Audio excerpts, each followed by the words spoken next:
Hello and welcome to another edition of I'm Sorry I Haven't a Clue, the show that is to radio what Arthur Mullard is to flower arrangement. And with our very own Mr. Dave Lee at the piano, may I introduce the two opposing teams. Mr. John, all the spoons in the glasses, please.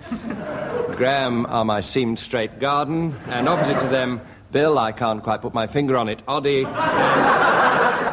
Tim, I was on the television last night. We ran out of chairs. Brooke-Taylor!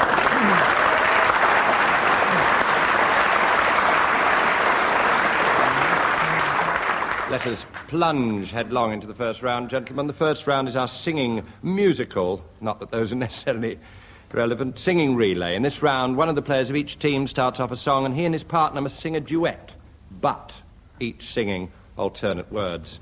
Any player who falters or messes up our game is declared soppy, and several points go to the other side. I think we'll start picking up the lyrics. Let's start with John and Graeme. The song in question is Roses of Picardy. We have to do this, don't we?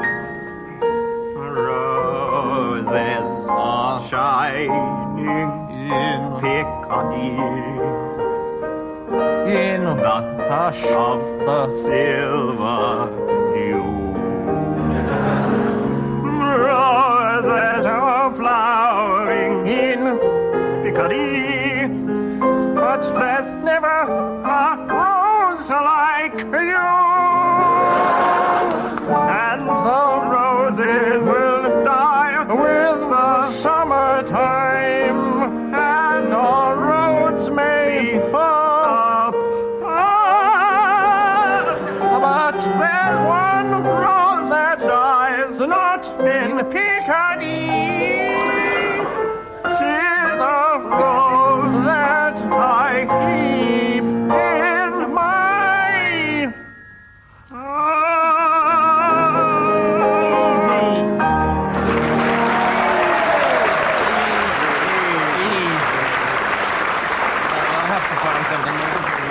That was Roses Are Blooming, I'm sorry, in Picardy. And we go to Tim and Bill with the song When I'm 64.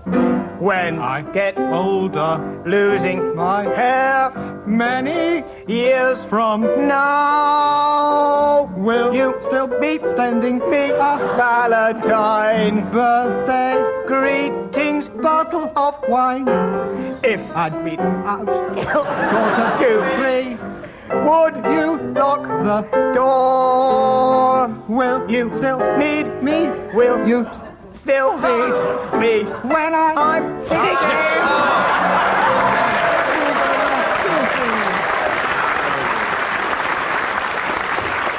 Tim and Bill, a few mistakes, but a harder song. 2-2. Yes. 2-2 to that. Now, this is where I set up something for later in the programme. Gentlemen, I'm going to ask you to announce some late arrivals at a particular function, and we'll ask you their names later. Will you please specify the late arrivals at the Mechanics Ball?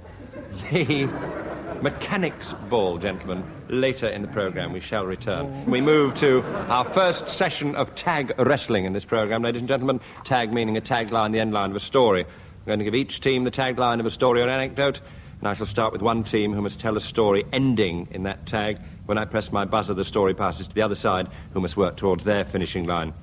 The winning team is the one who reaches the tagline first.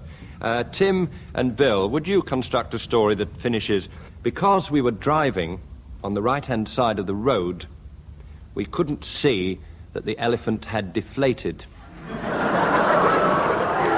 Because we were driving on the right-hand side of the road, we couldn't see that the elephant had deflated. John and Graeme.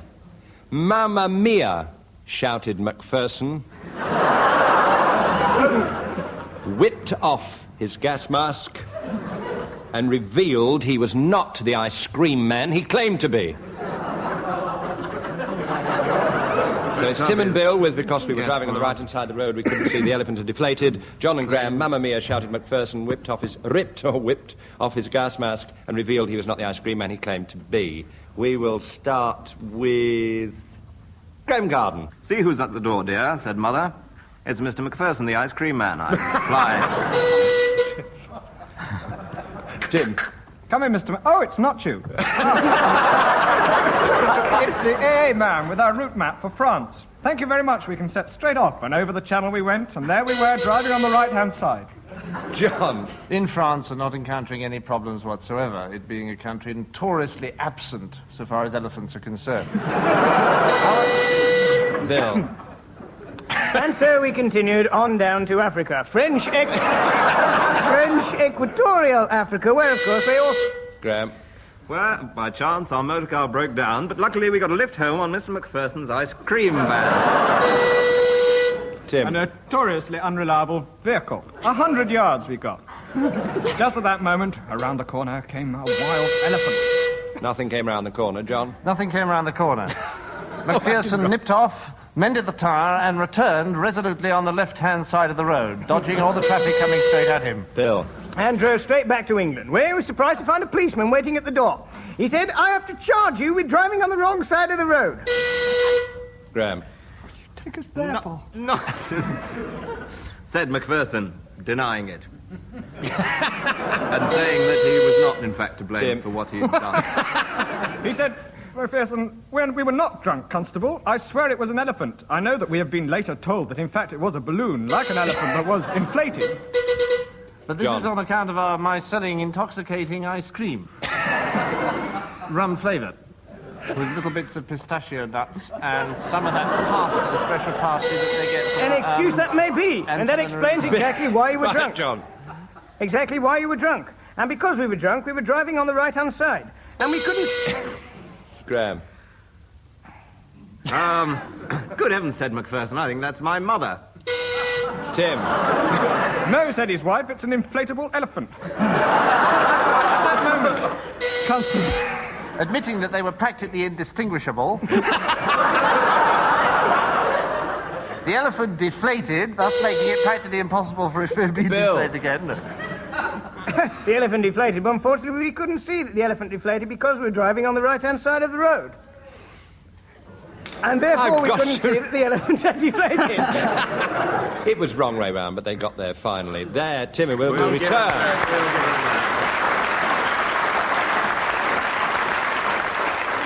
It was a gat rather than a tag at that moment, but we will return to tag wrestling in a moment, and we in fact move to our next round, which is limericks. Limerick time. I'm going to give each team the first line of a limerick, which they must complete by each team member taking alternate lines. Marks will be given for cleanliness, and 1 mark will be deducted for each solicitor's letter received. Let's start with Tim and Bill. Tim and Bill. There was an old man with a stutter. There was an old man with a stutter. Are you ready? Are you ready? Yes, With yes. a stutter. Who massaged his larynx with margarine. He oiled his false teeth. And to his relief, He found he could talk so much butter.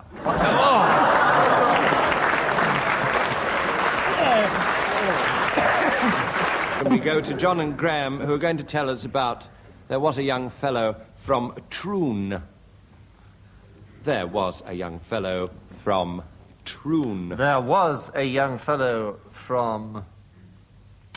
Troon? Yes, yes, I'll allow that, yes. Who sat down one day on a spoon.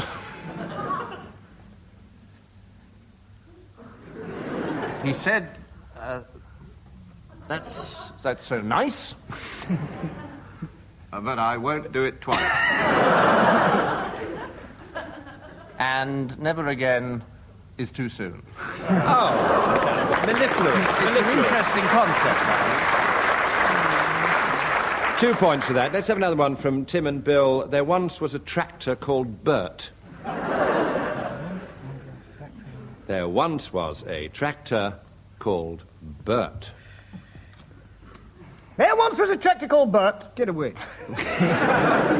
Who pulled a cart over the dirt. He went over some furrows. And 12 rabbit burrows. And said, oh, God, blimey, that hurt.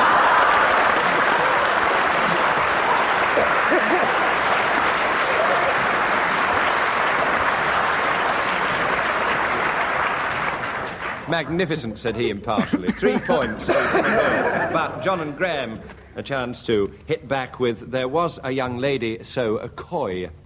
There was a young lady so coy. There was a young lady so coy That she'd never been out with a boy.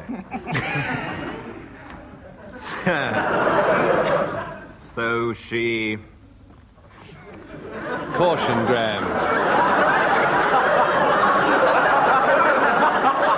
Good evening, officer. We've got some visitors in the studio. Do sit down. Go on, Graham. So she hid in a sack. And lay on her back.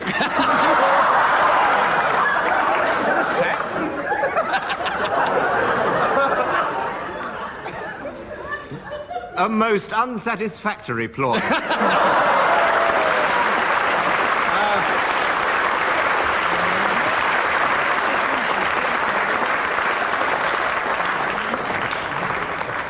Now, the next round is called I Want to Be Brian Ricks, or Word for Word. I'm going to give each team a word, and they must immediately come up with another word which has nothing whatsoever to do with the word I gave them. The other team can challenge and try and establish a connection. I'll start with John Cleese, and I'll give him the word cassock. Elf. Botanical. Spoon. Runcible. Interruption by Bill and Tim. Two fingers and not a single I'd get thought. away with that. Runcible spoon. Never heard of it. Runcible spoon. It's a vague, tenuous connection. I'm going to allow that. I'm going to give a point to Tim and Bill. And let's leap to Tim with the word bollard. Joke.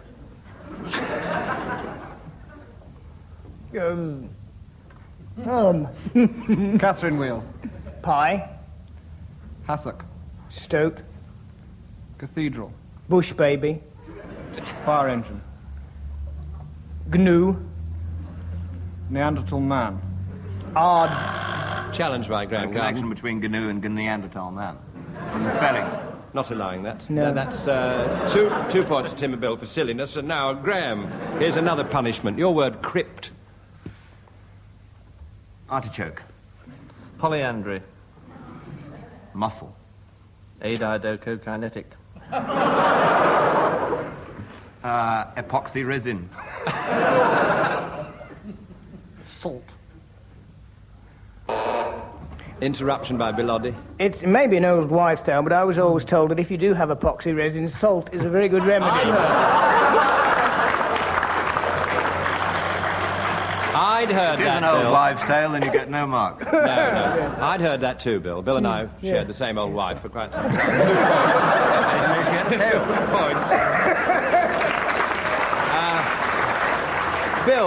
Bill, will you follow on the word denture? Cigar. Boot. Wombat. Microphone. Knee bone. Eiffel Tower. Pomegranate. Wombat. Repetition. Repetition. That's But not in the not in the rules. rules, actually. Not Well, in we the ought to rules. put it in. One I for think silly we- buzzing for Tim and Bill. One for silly buzzing. Yes. They say Bamber Gascoigne started like this. I can't see it. Our next round. Our next round is musical, and many of you do not know that Mr. Brooke-Taylor insured his voice for £10,000 and had a whale of a time with the money. This round involves individual players rather than teams. The first player starts a song, stops singing whenever he feels like it, and a player on the opposing team has to pick it up on the word at which he stopped and start a completely different song, starting with that word. Let's start with Graham. Happy days are here again. Again. Never say never. Again, again. Oh. 'Cause here I am in love again. It's just a thing I said I'd never do. Do.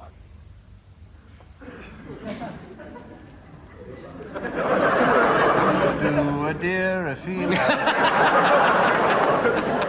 Ray, a little piece of fish. Dreadful! Stingray. Had a sting in the toe. No. I want to start another song immediately. I feel rather ill. I want to start another song with Bill Oddie, please. Got hiccups. I can't. This is a repeat. Sorry. When a lassie meets a lassie coming through the rye. Right, Hick, actually. right, Rye to Graham. Rye whiskey. right. A piece of golden sand. Excellent. Me a name I call myself. Self. Go on, I'm enjoying it, Graham. Self. Myself. A racing flower is something you buy. McDougal's is the name.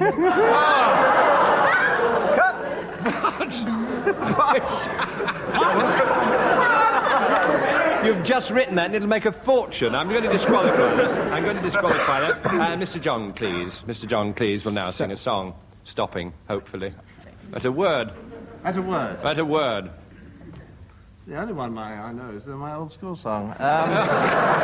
Part two. We enjoyed it very Happy much. days and holidays and sad and melancholy days. They were great days and... That's an easy one. And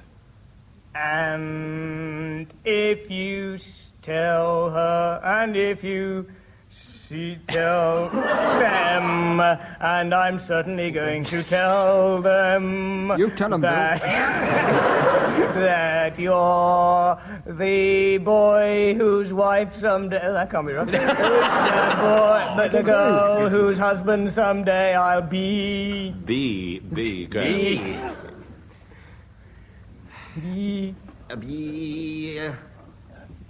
Because... Because, one word, not because. Because I'm a Londoner, that I love London. Done. London, Done. I love... No, done. Done. John Cleese, please. Another point to Tim and Bill, and let's have Tim. Tim starting the final song of this round. Tim. Oh, the shrimp boats is a-coming, there's... You didn't stop. There's. He didn't know the next word. No, he didn't. There's... Golden haze on the meadow. There's a rainbow round my shoulder. That's enough. Shoulder. Over my shoulder. Goes one leg over my shoulder. Two lovely black eyes. What a voice. Oh! What a voice! Surprise! Is that where you left off? Yes. Surprise! You're dickering and dockering, Tim. I am what? Surprise! Hoot. Surprise! Open the oyster shell. Just 4-3 to John and Graham. Let's leap on to Tag Wrestling Part 2, in which, as before, failure. each team will be given a tagline of a story and make their separate ways towards it. Let's change the order of giving taglines. Swap it round a bit. John and Graham, your tagline: the rose fell off the duck's hat, and we all went home early. I'm sorry, so we all went home early. I think that's more interesting. The rose fell off the duck's hat, so we all went home early. And Tim and Bill, will you work towards hooray, shouted the girls. And Arthur Negus did a dance. So it's the rose fell off the duck's hat, so we all went home early, for John and Graham, and Tim and Bill, hooray, shouted the girls, and Arthur Negus did a dance. Tim and Bill, will you start your story, please? Well, said Arthur Negus, using another voice from the usual. This is an interesting little clock here. I see it has little figures. John, please. Clock. It's in the form of a duck. I never seen one like this in my whole life. And look here, on the top of this clock is a sort of hat. Bill. And he handed the duck with the rose on top of its hat to the next contestant, who unfortunately dropped it and smashed it into smithereens. Not to worry, said Arthur. I'll mend it in a jiffy, and he did. And incidentally, he said... Tim. He said, I feel like a bit of duck and ate it. And he was then given the next object. And he said, yes, I beg your But in his haste to identify the next object, I don't know why I'm talking like this because it's not relevant, he omitted to notice the duck's hat, which was quite indigestible. Bill? And lying on the floor, so he kicked it out of the way and picked up an antique banjo. This, he said, I would like to play, but unfortunately I need a little encouragement. Graham? Nobody was prepared to encourage him very much to play the banjo. He said, let's go home. And Arthur said, certainly. Tim? And he said to one of the other contestants, what's your name? And he said, Ted Ray. And he said, who? He said, Ray. At this moment, I walked into the studio, holding the usual rose between my teeth, and placed it on the duck's hat, which was lying underneath Bill? And Arthur said, if you're Ted Ray, I'll do a little dance. Now, what was your name again? Who? And the girl... Sadism, I love it. My name is Irrelevant. Arthur Irrelevant. At that moment, the rose, which was on the duck's hat, the rose... Rose. And he said, who? I'm sorry to be so inquisitive. Ray! Shouted the girls. And Arthur Negus did it. Excellent. Excellent.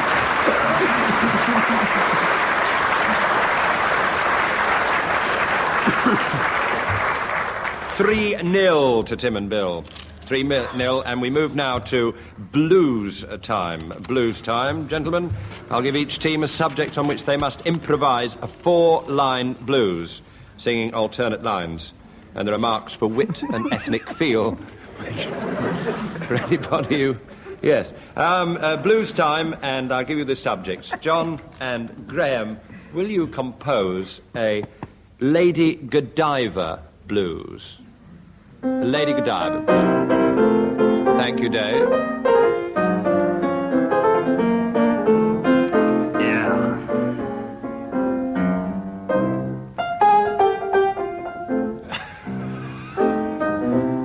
Rhymes with Godiva. Liver,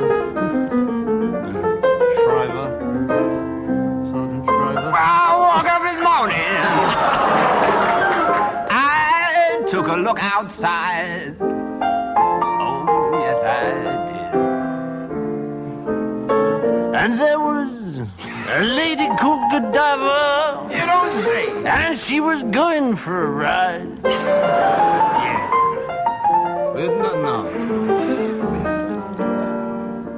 She was riding side saddle. And my house was on the wrong side.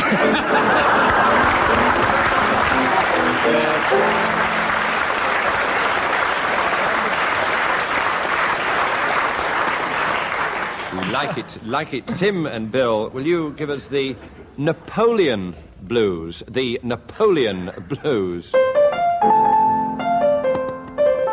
Dave will introduce it slowly. Well, I woke up this morning, found Napoleon by my side. Read it out, baby, a second time very fast. I repeat that if you It's want. all right. Yes, I woke up this morning. Good for you. No, I didn't. Napoleon wasn't by my side. I just lied in bed all day. So I said to myself, what a wonderful world. Well, at least I tried, which rhymes with light inside. It had the real authentic messiness. Let's go to John and Graham. Give them another subject for a blues. Gentlemen, would you like to say a blues on the subject of a rubber dinghy? The rubber dinghy blues.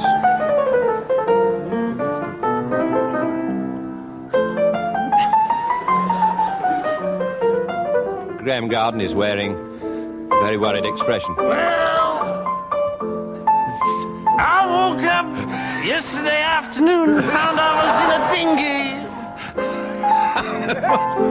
As he stopped, I can't do this stupid thing. I just lay there, trying to think of rhymes for rubber dinghy, such as pingy. That pinky wasn't very good. So if you can think of a rhyme, give me a ringy. Oh! Surging to a triumphant climax, Tim and Bill, the electric toothbrush blues. The electric toothbrush.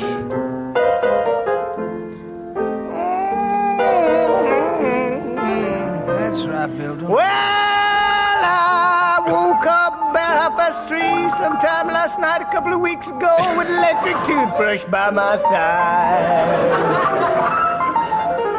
I plugged it in the mains, and I damn near died. I'm gonna tell you what. All right, you nearly died, 'cause when I put it in my mouth, I got a toasted tongue and my gums near fried. Oh, yes.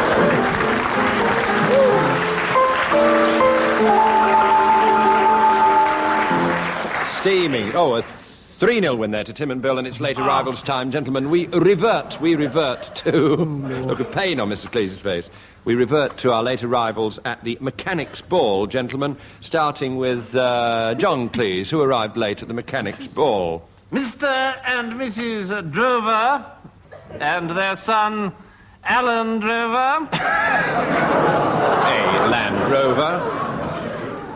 arriving late at the Mechanics' Ball, Mr. and Mrs. Ing Station and their son, Filling Station. And arriving from Sweden, Oh, yes. Mr. and Mrs. Grease and their son, Axel. Might be there somewhere. And arriving from Ireland, Mr. and Mrs. Anical Failure and their son, Mick Anical Failure. Mr. and Mrs. J Proprietor and their son, Gary J Proprietor. I never get Arriving from the north of England, Mr. and Mrs. Freeze and their relations, Uncle Freeze and Auntie Freeze. Oh! They never stop. Tim and Bill, a runaway win on this programme. A runaway win. You're winning at the moment. They're going to go Well, on. let's consolidate and rub their little noses into the ground. let's then. keep very quiet. It's the last. Mr. and Mrs. Talbot and their son, Beam Talbot. So it's good night from me and Dave Lee. And Mrs. Us. Think about it. Mr. and Mrs. Us Gear and their son who's just entered the church. He's, of course, the Rev Us Gear. Closely followed by Mr. and Mrs. God and their son, who is so unpopular and unpleasant that his name is Mud God. If you have any ideas, write to me, David Kossoff, BBC, 5 to 10, Not to Corinthians 6 to mention 9. Mr. and Mrs. Iculated Lorry and their son, Art Iculated Lorry. I resign. Good night, all, from John Cleese, Graeme Garden, Screen Wiper Tim Brooke-Taylor and Bill Welsh Ossey. son, Wind Screen Wiper.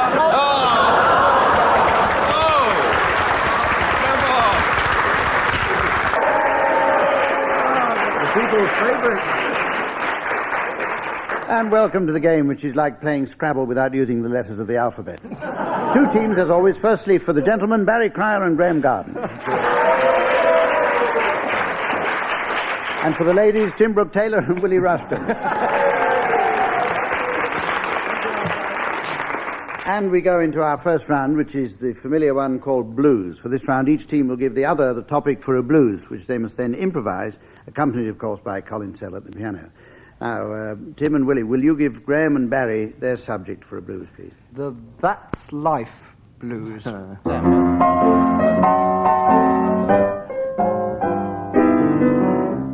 Woke up this morning, felt in the mood for a bit of dancing. Nice rhyme, nice rhyme. I got out of my bed and I hurriedly put my pants in. On my legs, that is. went over to the piano and opened the lid, but when I looked inside, the keyboard reminded me of Esther Ranson. Let's fly.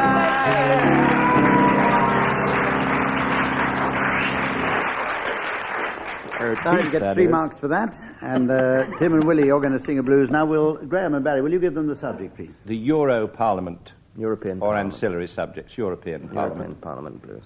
European Parliament Blues. That's it. That's the kiddo. That's the already kiddo. been sung, I think. In that case, it'll be easier for you. To the Bee Gees version. I woke up this morning, always do, but never quite sure where. I was thinking about the European Parliament. Am I the only one to care? Oh, I think I am. The only bit of legislation to get through so far is a change in the rules of Jeux sans frontières. Oh, it's a knockout.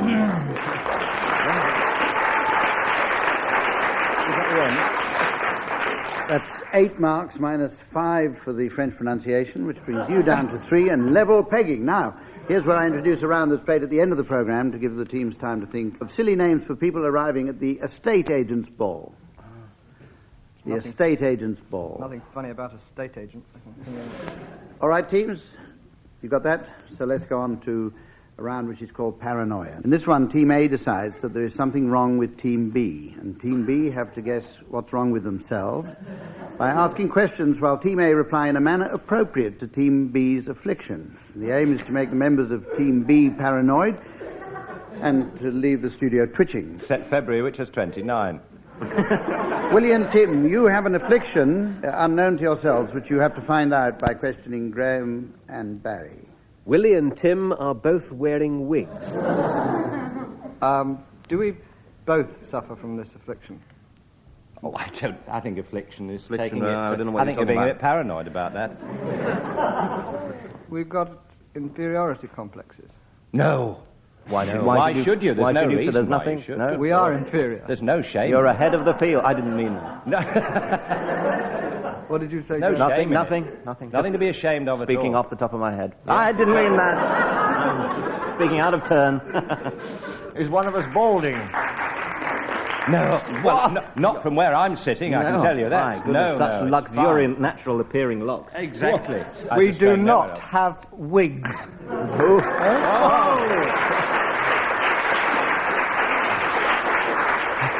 Oh, no, we We'd don't. never have guessed. We'd never have guessed. We go on now to you, Graeme and Barry, who have a sad affliction, which you've got to find out about from Tim and Willie. Graeme and Barry both have weak bladders. Right, Graeme and Barry, will you start the questioning? Yes. Hope all the people at home saw the blackboard.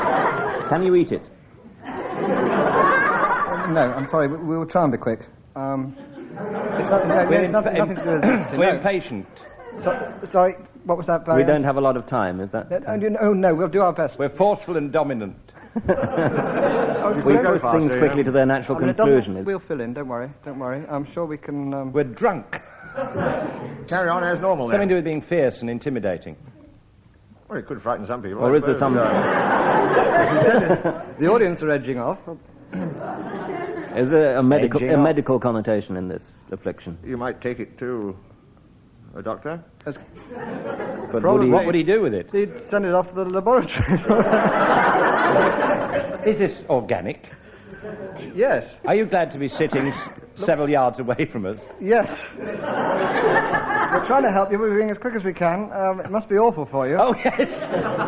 It's nothing to do with, incontinence here, of anything. It is your shame. We'll give you the answer in a minute. We wanted this round to be a quickie, actually. You can stop crossing your legs because I think you've got it. I think they're near enough, don't I you? think they're near enough. Well, we'll have another round of those together, because that's It was weak bladders, by the way. So let's go over now to Tim and Willie. Willie and Tim are both new.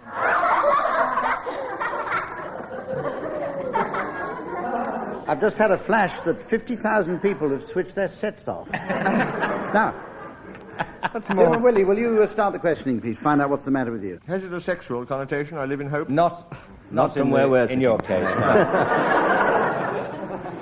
In our opinion, no. Is there anything to do with, I never know how to pronounce it, machismo? No. You keep your gizmo out of this, sonny. Are you in any strange way jealous of it? Not anymore, no. And certainly not We in any used to have strange way. something, but we've lost it. Not knowing what was there in the first place, I can't speak, really. Oh, yes, you have lost We have something, lost in a something. sense, In yes, a sense, yes. in a yes. sense, you have lost it. Willie, you Yes. better ask a question, or they'll think you're trying to cover something up.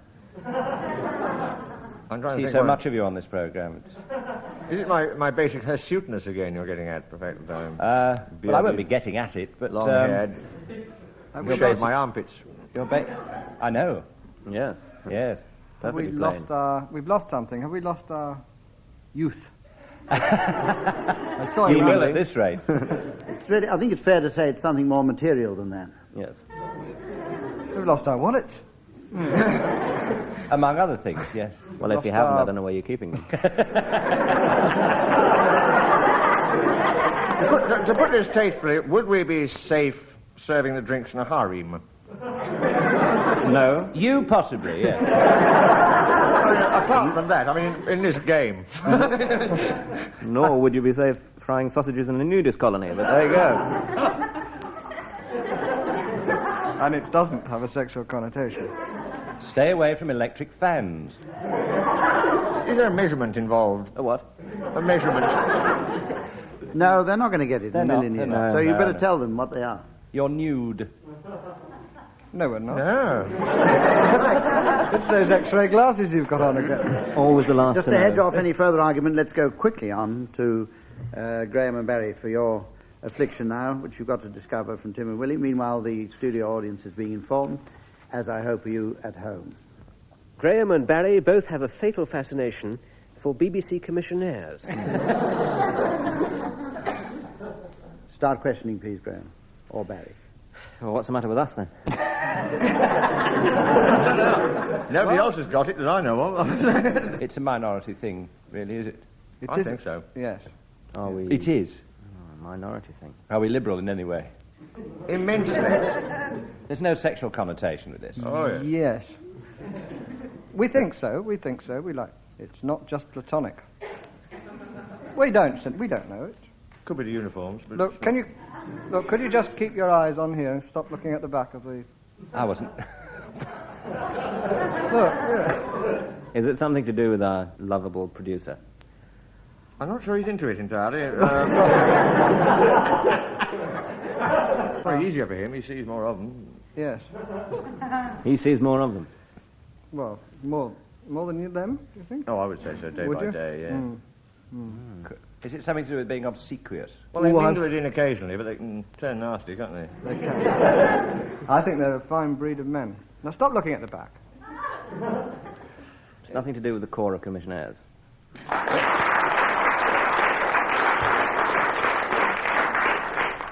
Yes. Oh! It is. The commissionaires clapping there had misled us. We haven't got there yet. No, we're not. we're No, you haven't got suffering there. from commissionaires. You're certainly not suffering from We are commissionaires' pets. I think that's close enough. I think that's honestly. close enough, yes. Yeah. Yes. What- You have a fatal. What enormous screed was written on the blackboard? Tell them, Tim. You have a fatal fascination for BBC commissionaires. Ah, who doesn't? I do too, and I want to get into the car park. And having won that round, we'll go on to the next one. Now, here's one which promises to be a firm favourite. And it's called Tug of War. And it's quite simple. It's a simple trial of physical strength. We have a rope, a grubby handkerchief tied to the middle of it. The teams will come out into the middle of the arena here. Willie Ruston and Tim Brooke-Taylor. Who will be supported by the audience on the right of the theatre here, and Barry Cryer and Graeme Garden.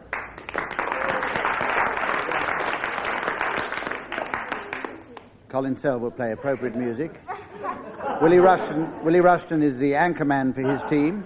Barry Crowes. They're squabbling over the rope at the moment. Line the handkerchief up, please, to the microphones there. Line the handkerchief up, a little bit to the right. Give way a little bit, Barry, Tim and Willie. Right, hold it. Take the strain. Right. Now, heave. They're pulling us closer. They're pulling us closer. I'm digging it.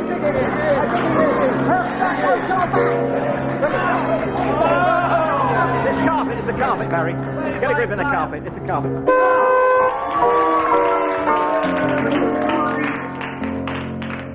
Those of you listening at home, as you'll realise, that was won by Tim Brooke-Taylor and Willie Rushton.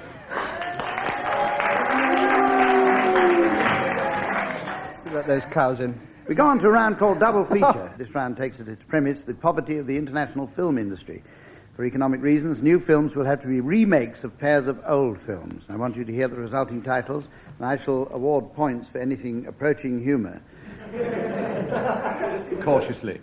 Barry, will you start, please? Well, I've just had a whisper, but I'm feeling better now. There's a plan to combine hair and dry rot. New film called Dandruff. Tim? Well, the makers of Texas Chainsaw Massacre have got together... they've got together... Smooth-talking devil. Would you like to start again, Tim? The makers of Texas Chainsaw Massacre and Animal Farm have got together to produce bacon at 30p a pound.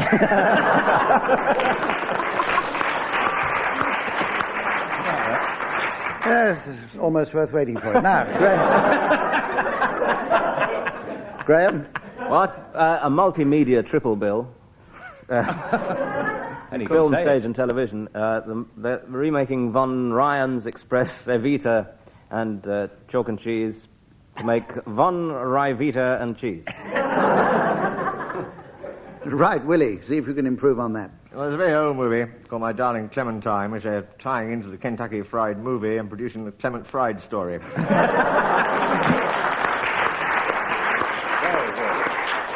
Well, clearly Tim and Willie have won that one on acclaim from the audience. Now then, if I can find them, we have tag wrestling now. And tag wrestling means that I'm going to give you each a payoff of a story, and I shall then start one team off telling the story to fit that particular punchline. And when I feel like I'll press the buzzer, and a member from the opposing team will have to take up the story working towards their punchline. I needn't tell you that both punchlines are different. Barry and Graeme, your punchline is, quote, "This ferret has been doctored," unquote. Screamed the chiropodist. All right? And Tim and Willie, your punchline is, "Amazing what you find in a toad in the hole," chuckled Disraeli. All right. You've had longest to think, Barry and Graeme, so if you'll start your story working towards your punchline. The nation mourned the death of Disraeli that year.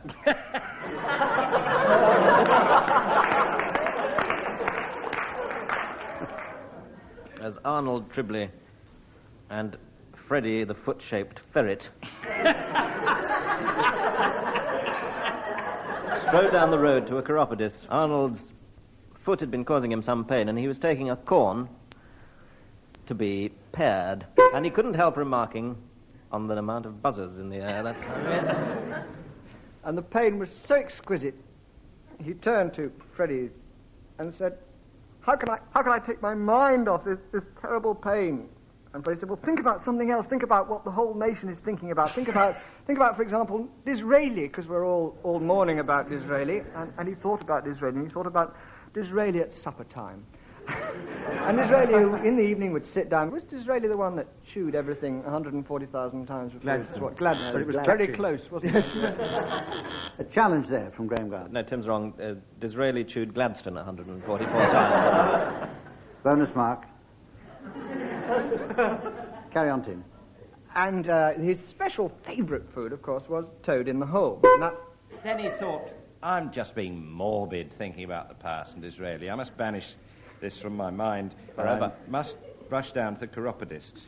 I've forgotten your first bit now. Oh, dear. He's got a foot-shaped ferret. Yeah, with my foot-shaped ferret. Who could easily be mistaken for a foot. The vet is out, and the ferret can be mistaken for a foot, so the chiropodist is obvious Johnny to go to. The chiropodist felt he had to cheer them up in some way prior to attending to this corn, or veruca, which I've never been able to play. Not well. So he said, you know, all the gossip at the moment he said about Disraeli. He said, I've got a bit of a scoop here. I was actually dealing with his feet at the moment he pipped it. And I heard his last words. Rang out from the bed as I dug the knife into his foot. God, how I wish I could remember them. He concluded. Now, what's your trouble, Squire? Well, Arnold said, it's the corn on my foot. And the chiropodist didn't like to say anything when he looked down and apparently saw 3 feet. And while he was thinking about it, He suddenly remembered what he had forgotten earlier.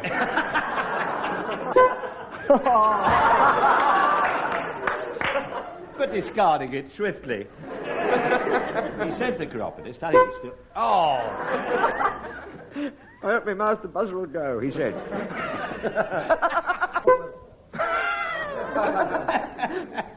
pay no attention, he said, to the invasion of the buzzers. Happens at this time of year, regular as clockwork. Buzz, buzz, buzz they go, and we pay them no heed, no attention to we pay the buzzers in this With a part name of the like world. Show Arnold me Ridley, what hope can you get from me, said the chiropodist. Which reminds me about Disraeli, who was the name of a small animal that had been brought in earlier. Why did I bring in an animal? Oh, yes, because the ferret, who had an owner called Disraeli. And Disraeli also had a toad. And, wait a minute, I was just getting a connection between chiropodist and... So there they were in the chiropodists, all these assembled characters. I'm sure you remember them very well. And Arnold presented this foot-shaped ferret to the chiropodist, who reacted in horror. This ferret has been doctor screamed the chiropodist. Yeah, give him a Even round I of agree applause. with that. No, I agree. I'll tell you what we'll do to be absolutely Too fair. good. We'll give half a point to Barry for half finishing his story, mumbling it, and we'll go pass it on to Willie to see if he has any further comments. Amazing what you find in a toad in a hole, said Disraeli, on his deathbed. And it's a draw. That one's a draw, and we have a game now, a new game called Telegrams. And quite simply, the teams are asked to send telegrams for unlikely occasions. I think in the interest of order, we'll do this one person at a time. So send your telegram for an unlikely occasion, please. Graeme Garden. I did send one to Yul Brynner after he opened in The King and I, saying, congratulations, it'll be a smash as soon as the wig arrives. Tim? Well, speaking of opening nights, in the olden days, chastity belts, and the Crusades, a knight coming back from the Crusades, I would have sent a telegram saying, best of luck on the opening night. Please. Barry. This is factual. This is a telegram that was sent to Moses. It was found with the Dead Sea Scrolls. It arrived a bit late. It said, you left your flippers in the Red Sea. Please contact lifeguard. And I'd like to have sent one to Nelson saying, good luck at Trafalgar. I'll keep an eye out for you. Well, it's harmless. I was going to send one of dubious taste to Rod Stewart on his marriage. May all your troubles be enormous, but I'm not going to... I was going to send one instead to Joan Collins, which reads, stop, stop, stop, stop, stop, stop, stop, stop.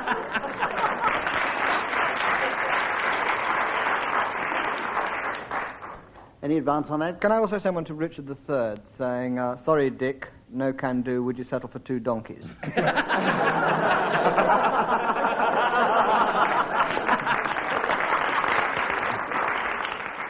Any more from your side?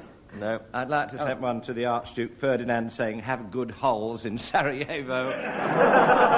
Recommend the drives. Abraham Lincoln saying the second half isn't as good as the first. I'd like to send one to Neville Chamberlain before he was going to Munich saying, all the best, tell him he's bonkers.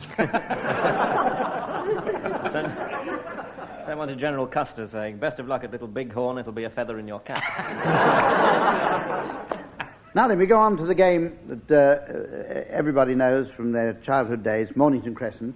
And this time teams We have to bring in one of the special rules, and that is that anti-clockwise moves are penalised. Which has brought Barry to a halt already. Will you start off, Barry? How severely, Humph?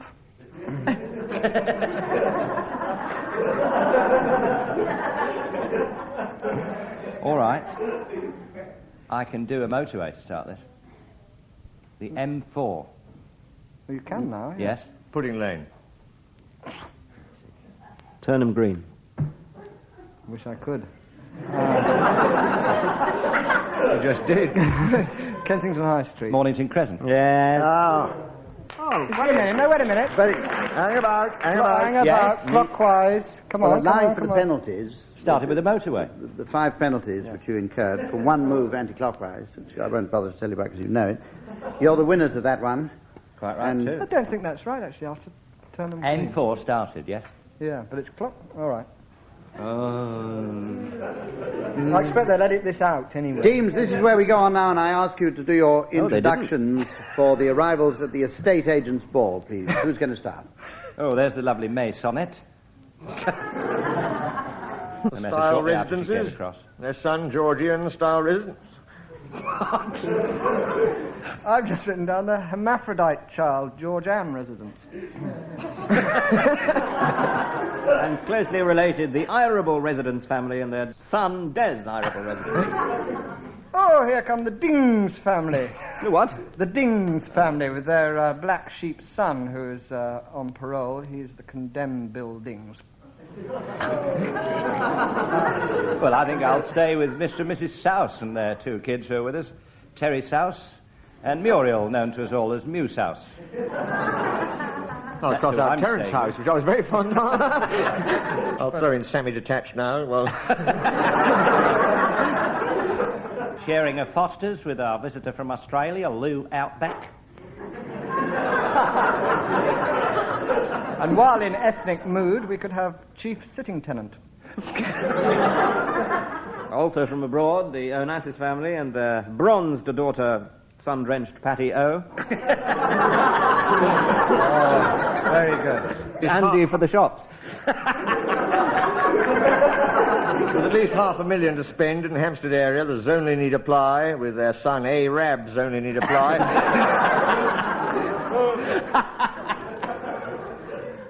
Slightly upper crust touch here. Lord's view of the gasworks, and their daughter Gloria's view of the gasworks. Oh, there's Gus Humpin. So he is. Might be a trick of the light, but I think it was him. I tell you who he's doing it with. Superbly modernised. Over there, Mr. and Mrs. Twing and their son, Wes Twing. Oh, and here comes Sir Alec Douglas Hume, who loses a little in the pronunciation.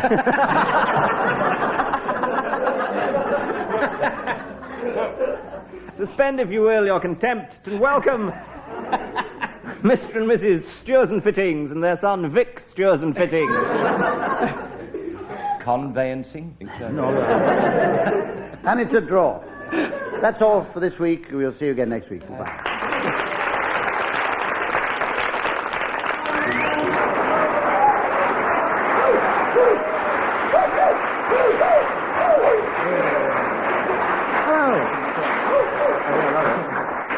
Hello and welcome to the show. For those of you who haven't heard the programme before, perhaps I can give you a hint as to how to get the most out of the next half hour.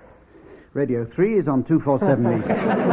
For the rest of you, our teams are Tim Brooke-Taylor and Willie Rushton on my right. And Graeme Garden and Barry Cryer on my left. And I don't have to remind you that if you're sitting with your back to the set, it's the other way around. Let's go straight now to the ad-lib poem. I'm going to give the teams the first line of a poem, and they continue until I buzz them and the next person continues. We're going to start with you, Graeme Garden, and here's your first line. Lawson's in the counting house, counting out our money. Lawson's in the counting house, counting out our money. Tebbit's in the pantry, pinching all our honey.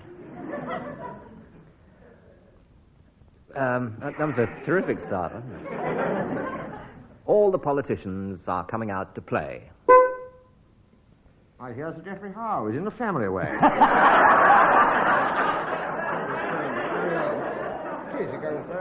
How would you know? Very, very good, Willie, but out of turn. Out of order. So, would you like to pass? You can say that if you like. Yes, pass it over. I to hear Tim. Sir Geoffrey Howe is in the family way. Oh, brilliant. That's a go good as one. well as I said it. Maggie's in the garden hanging out the clothes. Oh, clothes. Dennis is in his study, sticking rhubarb up his nose. Quentin's... Quentin, you're giving your age away. We have 3 of those in the cellar. in the cellar, drinking casks of wine. I was going to mention Selwyn Gummer, because he's a friend of mine. John Selwyn Gummer, there's a name. I just love the ring. It has a pleasing note to it. Makes me want to sing. John Selwyn Gummer is a name that I love, warm and dear. What a pity Cecil Parkinson wasn't a trifle queer.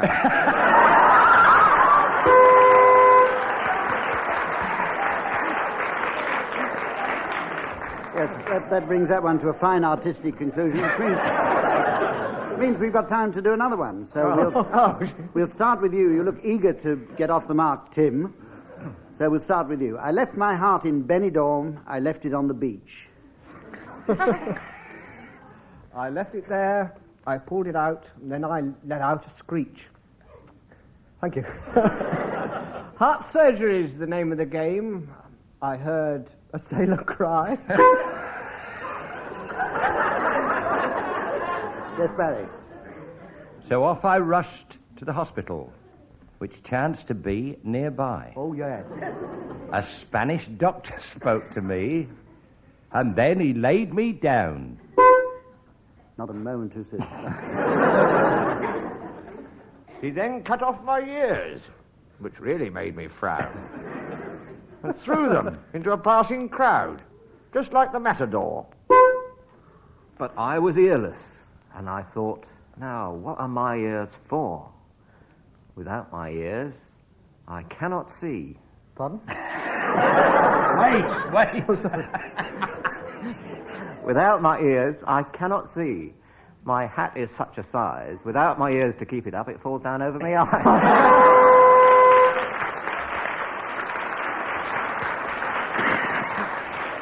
Well, Graeme Garden finishes that one off and earns marks in the process.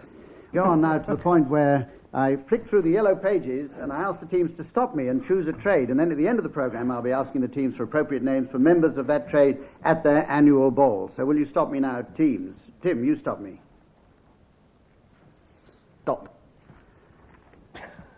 Right. Well, you can either have self-drive hire or you can have sewing, cotton, silk and thread manufacturers. Oh, yeah. Or you can have security service. Let's have security services, Ball. That should give you scope. Self-drive. Ball or No, yellow pages? I've chosen security services for you, and that's the one you'll be thinking about for the rest of the programme when you're not thinking about this next round, which is the round called Excuses, and it's based on the game so popular with married couples, Where the Hell Have You Been? It's Gone Midnight. Someone I'm about to nominate will ask a searching question, and the next person will make an excuse, and the next will foil that excuse, and so on until I press the buzzer or murder is committed. And we start with you, Graeme Garden. Right. It's j'accuse. Knew him well. Jack who? Why have you shot my budgie? Because he kept calling me a pretty boy. Then. But you are a pretty boy. Oh. Then. I don't want any number of budgerigars knowing that fact. But why did you have to shoot him? Because he was too small for my electric chair.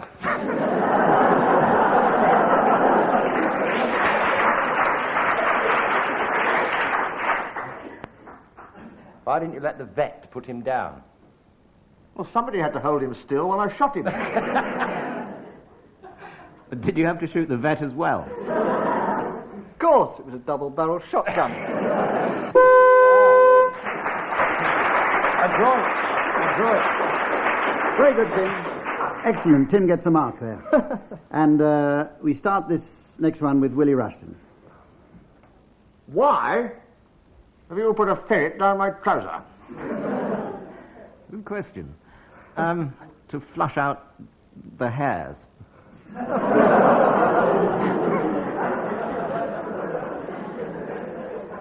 They're not really hares, they're rabbits. All right, that's not really a ferret.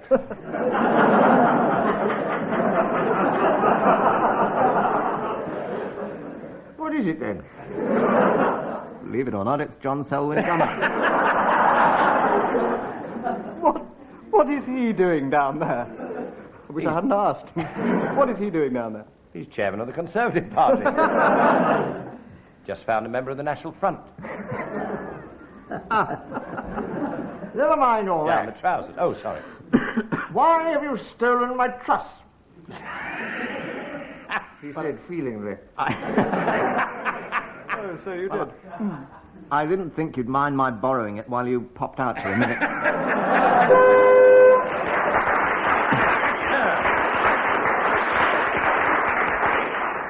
Security. Fine. Let's hurry along to the next round, which is the singing relay. Oh. And this week we're playing a more complex version of it. The two teams will now attempt to sing together. In other words, they all go around one after the other instead of in separate teams. They're going to sing a song with each member taking a word in turn. And the song that you're going to do, teams, is Do, Re, Mi from Sound of Music. And we'll start... Oh, excuse me. You're disqualified for interrupting the chair. We're starting with you, Graeme. Right. The normal order after that, is it? It's the normal order. As opposed to yours, Hump.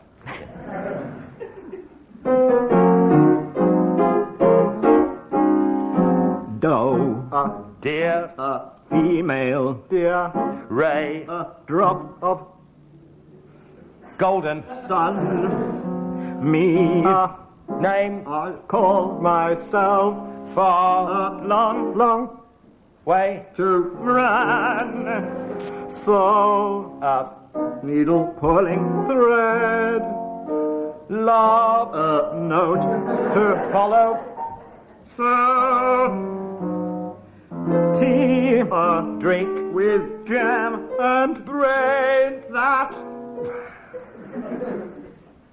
well, bring us back to do. oh Oh, oh, oh.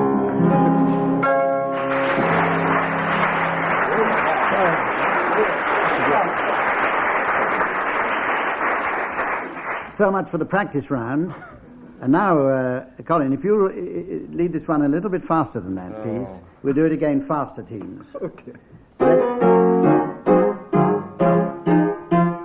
do, dear, female, Dear, Ray, drop some with me, myself far long to run. so Pulling the note so tea drink with jam and bread. So the first time will bring us back to do. Oh. no do re mi fa sol la ti do. It's got written down. Oh.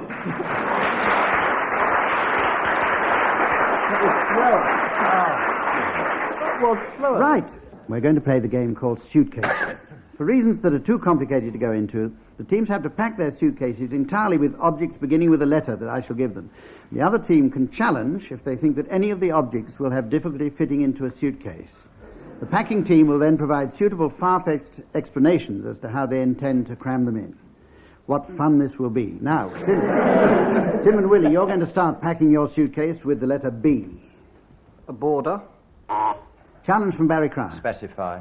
Border terrier. Yes, that's okay. That's okay. Yes. A basilisk. 2 basilisks. A bison. Challenge from Barry Cryer. A wash basin. No, a hand bison. Fair enough. Beautiful, bouncing brunette. British. Challenge from Barry Crime. Specify. Well, got to blow her up. I mean, do you want me to blow her up now? For that blow her reason, up, we're taking bicycle pump. You've got a little space left in your suitcase. Right, in that case, I will put in a bordello. Successful challenge there. You cheated, Tim, so you're disqualified. Barry and Graeme, it's your turn to pack your suitcase now with the letter Y. Try and be quicker. Why? No, sorry. Silly question. It was why. Why? Why? A yachting cap. Challenge from Tim. They haven't opened the case yet. Comes up on Thursday. Carry on. Click, click. A yachting cap. Yale lock, as on the case. Yale University. Including the students? Yes. I think that's too big. Well, there can't be that many students at a locksmith's university, surely. I mean,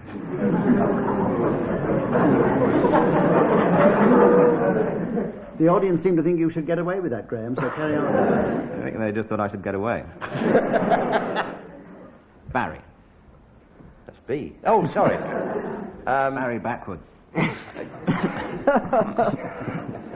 Yeah. Challenge. I don't think you can get him in backwards. You can get him in...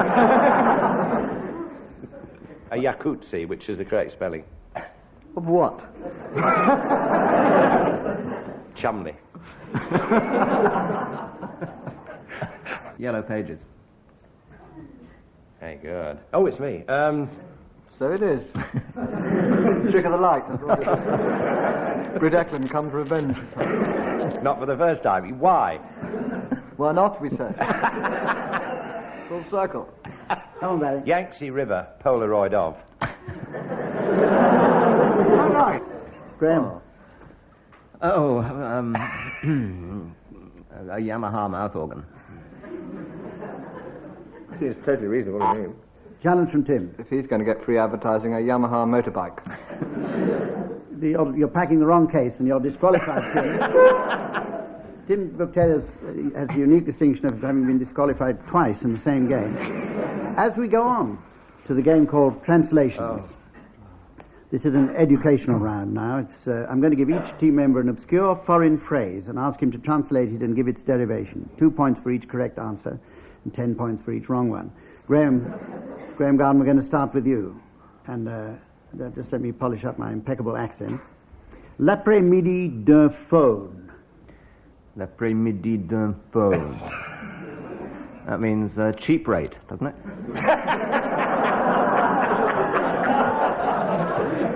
Excellent, yes. Tim. Whoa. Something from the Latin for you. Vini, vidi, vici. Vini, I came. Vicky. I came to see Vicky. Vidi? Unfortunately, she was suffering from a social disease. For which you get disqualified instantly. As we go on to Barry Crime. Ma petite chose. My flies are open. You said it, not me, and you get 10 points for it. Right, Willie Rushton, finally. Faites vos jeux. Faites vos jeux. Go 3 rounds with the Green Goddess. Or go blind slowly. Well, amazingly, Tim Brooke-Taylor wins that one. Thanks. And we go on to another new game. This is called Lyric Chit-Chat. The game is set in a pub and concerns that moment when you're accosted by a strange bore who insists on engaging you in conversation. Each team member will take it in turns to be the bore, and his conversation will consist of lines from a particular song. The other team member then has to try and fill in the other side of the conversation with appropriate replies. Have you got that quite clear? Sorry, Hump, I wasn't listening. No. Barry, you understood it, so will you start? You can be the first ball. Oh, yes, right. I want to hold your hand. Ah. What? And when I touch you, Good heavens, is it that late? I feel happy inside. Oh, lucky happy.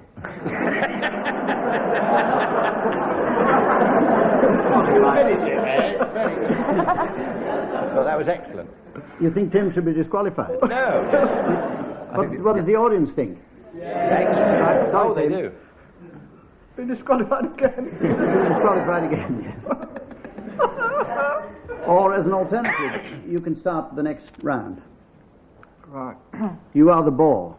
Yes. How are things in Glockamora? Haven't been there for a year or two. Been some time since we were there. Yes, yes. Is that little Brooke still leaping there? As far as I remember, yes. Any yes. relation of yours? Is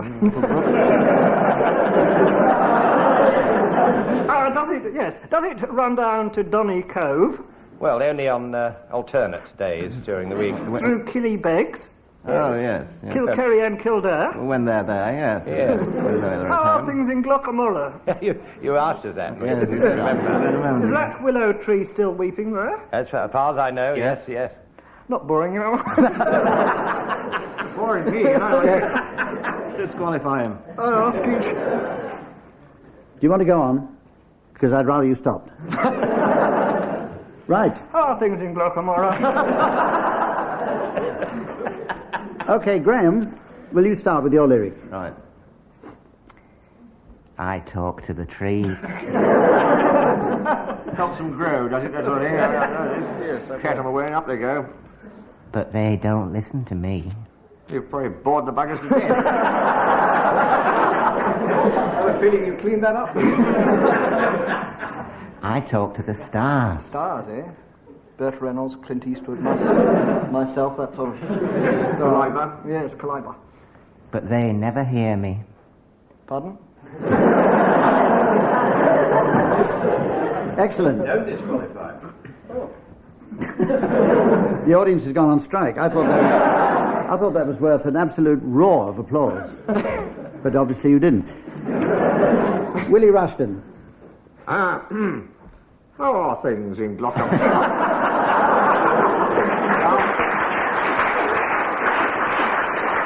Your friend's just left. My twin brother. No regrets. I've had a few. Yes, we can see Yes, that. yes. Well, you'll be all But right. then again, too few to mention. Well, yeah, we'll trust walk you us. around the block. No, I did what I had to do. Oh, yes, we saw you. We saw it. and saw it through, without exemption. Yes. Yes, yes. I planned each charted course. Well, make your way to the bar then. You... Well, each careful step along the byway, and more.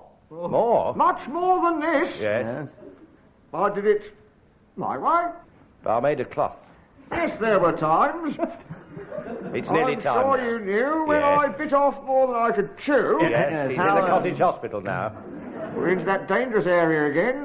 But through it all, when there was doubt, I ate it up.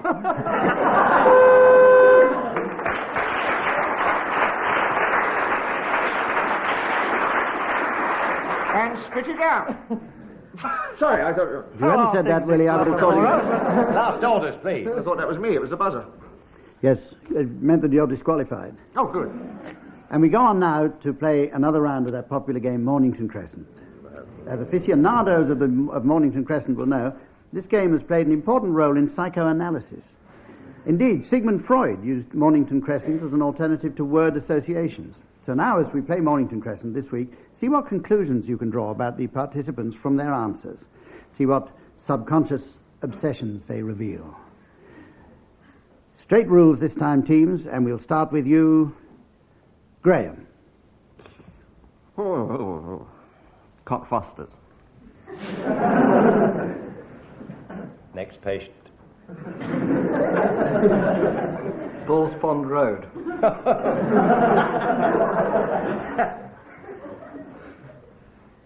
Hampton Wick. Great Titfield speech.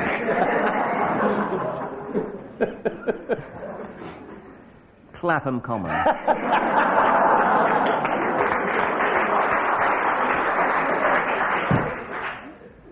Turnham Green. Parsons Green. Virginia Water. Staines High Street.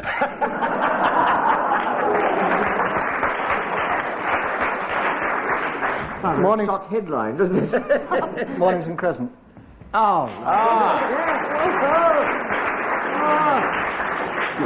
While you were all laughing and joking, Tim creeps up there and wins the game. But he's disqualified, isn't he? No, not this time. Everybody else is, funnily enough, this time. But not Tim. Now, with Tim the winner of that one, we go on to the point where I ask the teams for their late arrivals at the annual ball. And remember, it was the Security Services annual ball. This'll be a bit of fun. Yeah. I'm looking forward to it. Yeah. There's Paddy Lock. First one in, first one out. Ineffective Lock, sorry. Chapman Pincher's brother, Doberman. I'm going home now. From France, please will you welcome. Actually, he's moved to Germany. Monsieur Le Prouf moved to Germany, where he's now become a burger, now known as a Burger Le Prouf.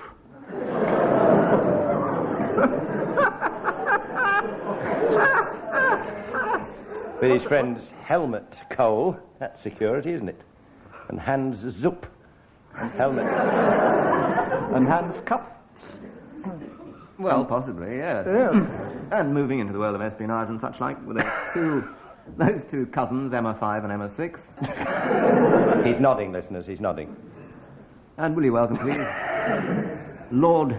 Oh, no, I'll do this in a Cockney accent, because then it will work. Will you welcome, please, Lord Tector and Lady Tector? That was Japanese.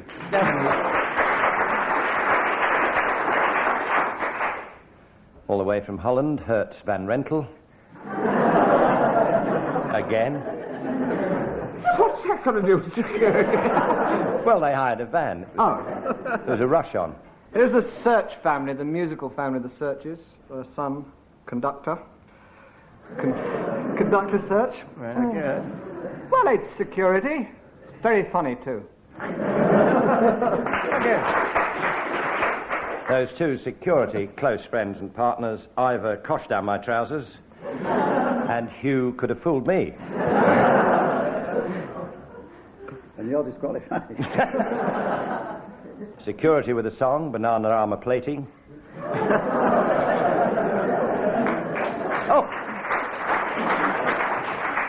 With the Searchers. Oh, there's Ivor Goldbrick and his bull, Ian. Mr. and Mrs. out for the burglars, and their daughter, Alison, out for burglars, with her incredible combinations. On which low note, ladies and gentlemen, we've come very nearly to the end of tonight's programme. So it only remains for me to say, on behalf of the teams and myself, good night. Good night.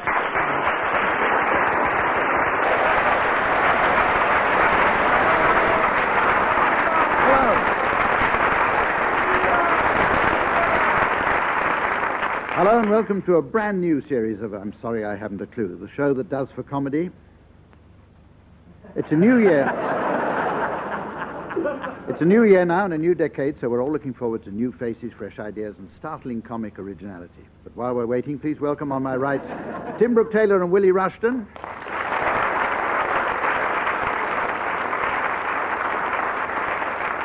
On my left, Barry Cryer and Graeme Garden.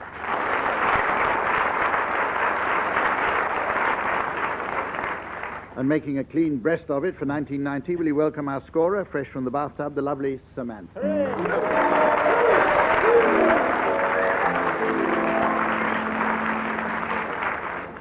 Who's lost a little weight in the recess, if I'm not much mistaken.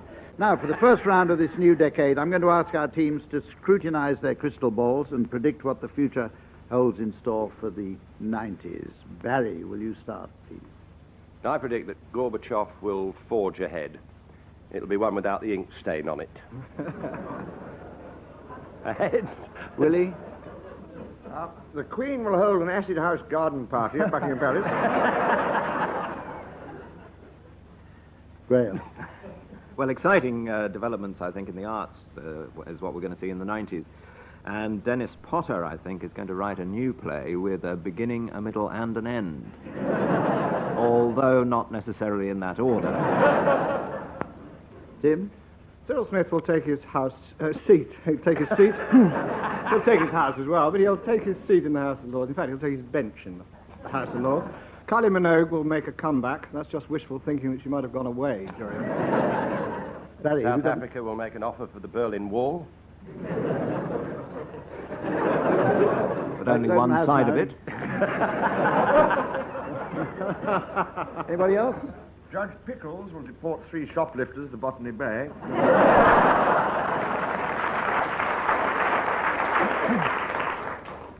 The Sun will take over Viz in an attempt to go upmarket.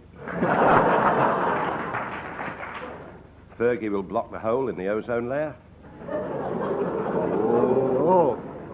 Off with his head. Oh, it is off. Noriega will sign for Millwall.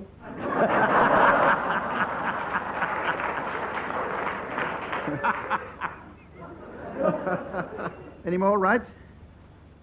Right, let's go on. Feels like the end of the night. Barry, you win that round. One of your entries there elicited boos and hisses from the audience, which indicates that they have extremely bad taste. This is the point at which I inform the team. I like Clive Anderson, don't you? I've been to... Terrific. I've been to Brooklyn for my holidays. This is the point at which I inform the teams of the late arrivals they'll be announcing at the end of the programme. And this week I'll be asking you teams for late arrivals at the Ecological Ball. The Ecological Ball. The green ball, in effect, is it, Humphrey? Does that mean you could say so, yes, but I wish you wouldn't. Does that mean we can recycle old ones? You will.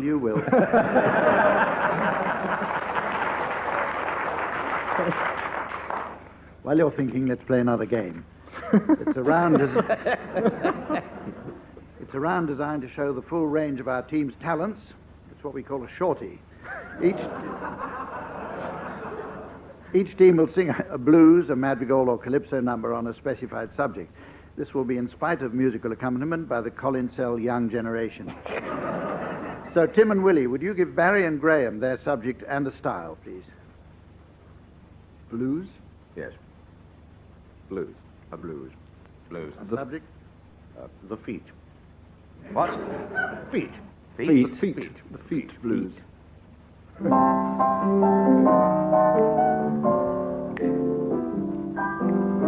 Woke up this morning, Yeah. and I couldn't see my feet. So I looked in my shoes, and the emptiness was complete. Then I realized what had happened.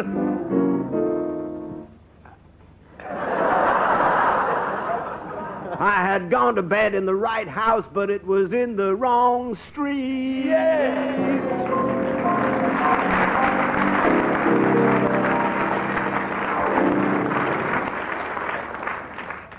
Right, Barry and Graeme, it's your turn to give Tim and Willie their subject and the style, please. Right. A madrigal? Yes. Yeah, Tuning out. That's the one.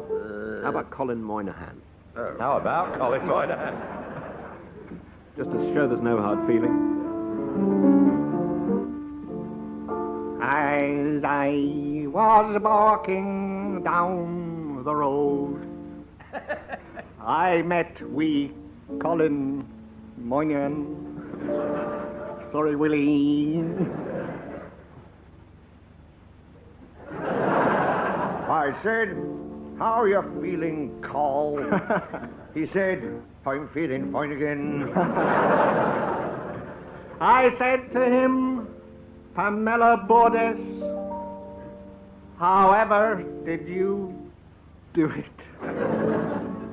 He said, I ran Cecil Parkinson, and he put me up to it.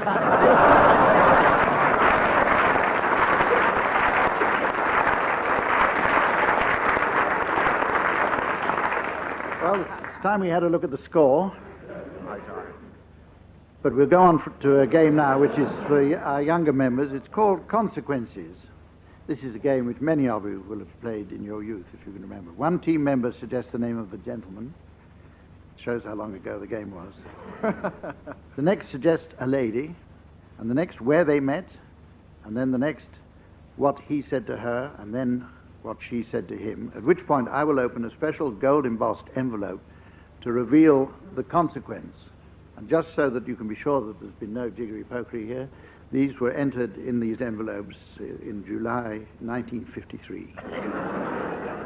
Teams, you have 10 seconds to write your answers down while Colin Sell does some much-needed practice. Tim, you're going to start. So I do a You have the name of a gentleman. Right. You should be playing the piano, Colin Sell, but don't if you don't want So to. Barry writes down the name of a lady, and Willie writes down a location. What? And I write down he Nobody said. loves a smart ass. Is that And right? I say she said. And Tim says she said. Yeah. Yes, I don't know why you'll we get have- the hang of it. I don't know why we have a chairman, really, do you? No. Only joshing, Hump. Oh, look, looks could kill, listener. Right, Tim, will you start, please? Yes. Name of a chap. Ian Botham met. Barbara Cartland. At Madame Tussauds. He said to her, "Don't put them down there, they'll mark the wood."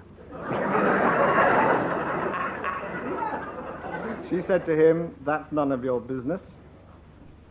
And in the envelope, the consequence was they eloped to a Trappist monastery and never spoke again. And we'll do another one. Too slick. And we'll start with you, Willie Rushton.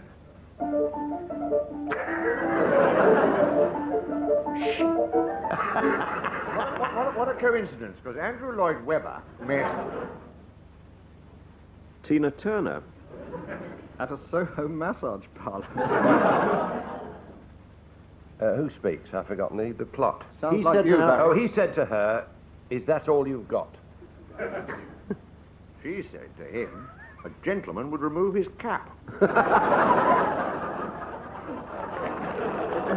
excitement. The consequence was the cockerel got up and slowly walked away. One more. Do one more. Let's do one more. Let's do one more now. Because we want, Graham, I want you to start. Jolly good game. This. Well, you know.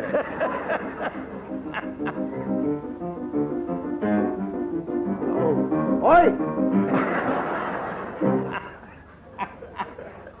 Right. The Bishop of Durham. Oh, met Mother Teresa. That spud you like.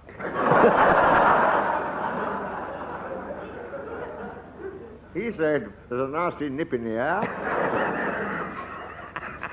And she said to him, "I've never seen a green one before." And the consequence was the audience broke into spontaneous laughter and prolonged applause.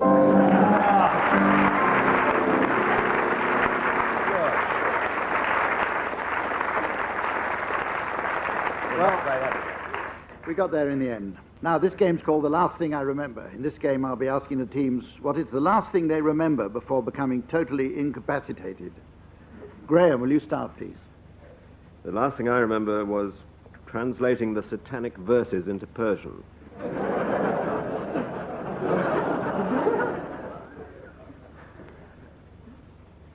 Tim. Last thing I remember is saying, "Now, Mr. Dodd, I'm from the Inland Revenue." I remember having tea at number 10 and saying, "Oh, work, work, work. Maggie, what about a bit of rumpy bumpy?" Last thing I remember is her saying yes.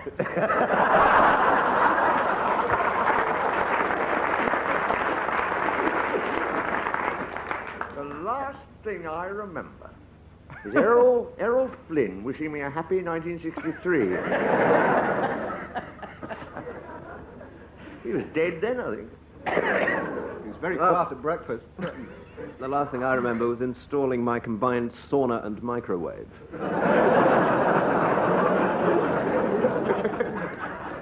Okay, any more? Right, let's go on to the next game, because this is going to be good. Last thing I remember is let's do consequences. You want to do another one? Shall we? I enjoyed that. This game's called Feelies. Samantha's going to pass round a... Oh. Who wrote this? Samantha's going to pass round a couple of bags. Did you write that, Colin Sell? Containing mystery objects. I'd like you teams to identify them. Okay. Barry and Graham, would you feel inside your bag first? And the answer's now being flashed up on our 3D computer scoreboard. And here for you at home is the mystery voice. A pint of frozen beer. A pint of frozen beer. Right. Now everybody knows except for Barry and Graham. So will you start feeling? Very large. Large. I think it's Barry Cryer's hand. You took the words out of my mouth. I haven't finished with them. It's a pint pot of some sort. Pint pot, I would agree. Oh, there's something in it. Oh, dear. Go on, you're getting close. Something very unwholesome in it. I think Christian Barnard should be in this round. It's organic. Oh, it's a pint of 4X.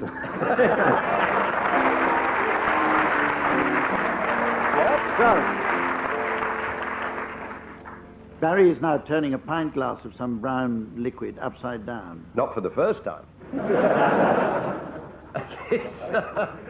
My God, it's... Fascinating, isn't it? It's not 4X, is it? No, it's a pint of frozen beer. I can tell you that quite categorically. So can I.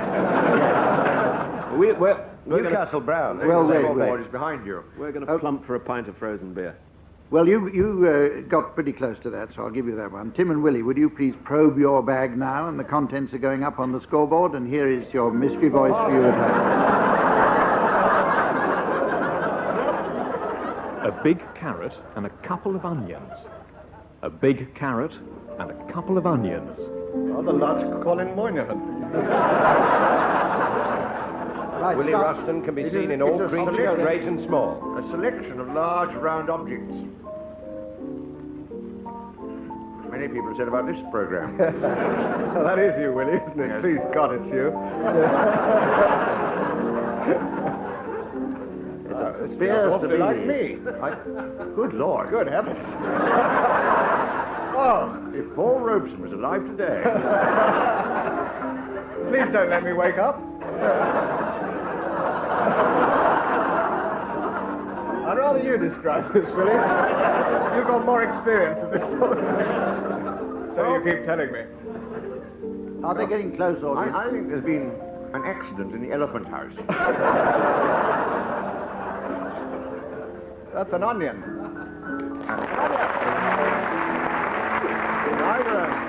Either a Swede or a very misshapen large carrot.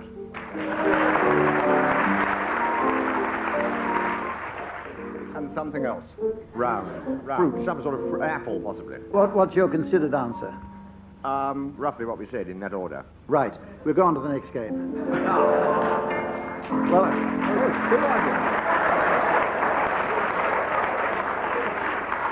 to be honest, Colin Sell was making such a din on the piano. I didn't hear what you said. Runs in the family. Put it away, not please. included. Put it away, Tim. Daddy! This game's called Word for Word. I'm going to ask the teams to string together some totally unconnected words. So no surprises there. I shall start, and then the team members must produce additional words, each unconnected with the last. Any person who spots an association may buzz, and then the challenger takes over. The winner will receive a pair of Velcro underpants. So here's your first word from which you go. The word is cassock. Willie, continue, please. Flummox. Coat. Brandy. Tumbril. Ball. Pen. Switch. Light. Haddock. Fin.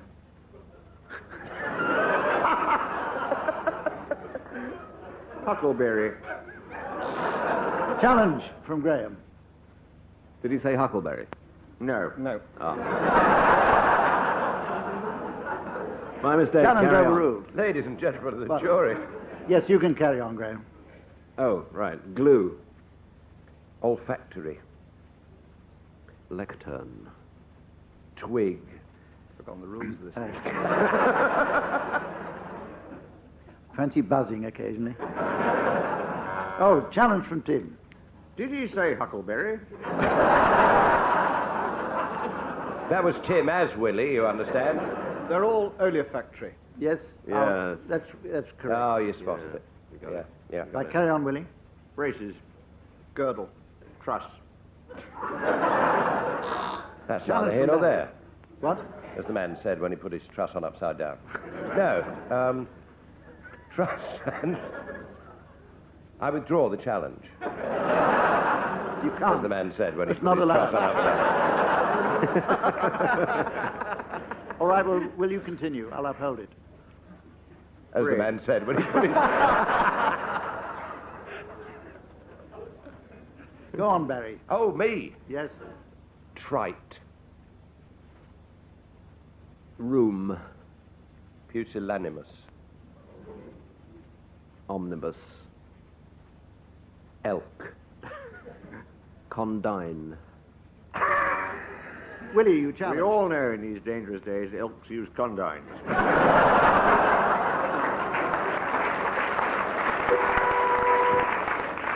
Excellent. Well done, Willie. You win that one.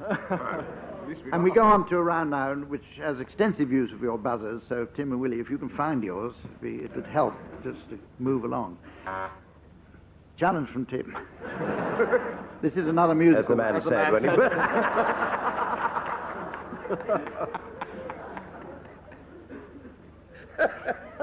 We have another musical round now. I'm going to ask the teams to sing a song each while simultaneously performing the act of self-censorship. Self-censorship. So it's hands on the buzzers teams. And despite rigorous musical censorship, this game will still feature Colin Sell at the piano. So, Barry and Graeme, will you censor your own version of Music, Music, Music? Put another in the knicker. All I want is having you, and I'll do anything for you, anything you'd want me to. All I want is in you and closer, my dear, come closer. The nicest part of any is when you're in close to me. Put another in the knicker. All I want is loving you and music.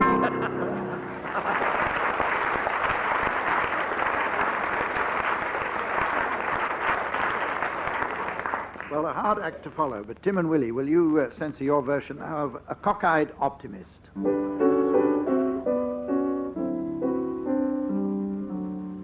When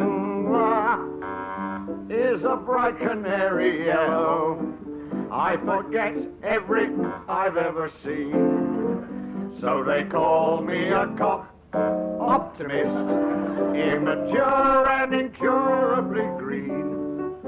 I have heard people and that we're done and we might as well be dead. But I'm only a cock optimist, and I can't get it into my...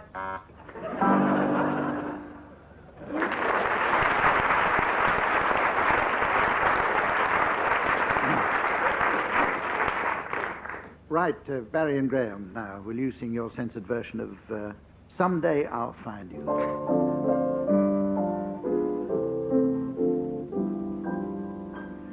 Someday I'll you, moonlight behind you, true to the dream I am.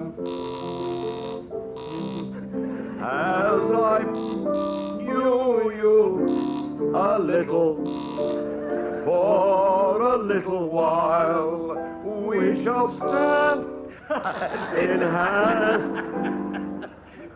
I leave you never, you forever, all of our sorrow redeeming, try to make it true. Say you, me too. Someday I'll you again.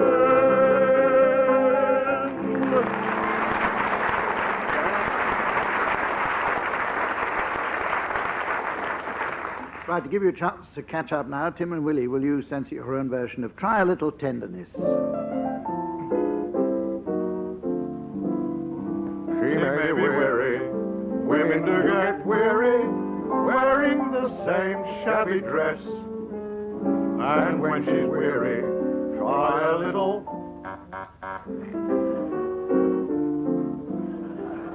You know she's waiting, just anticipating. She may never possess. While she's without them, try a little. It's not just sentimental. She has her grief and care. And that's soft and gentle makes it easier to bear. You won't regret it. Women don't forget it, as the man said. The whole happiness.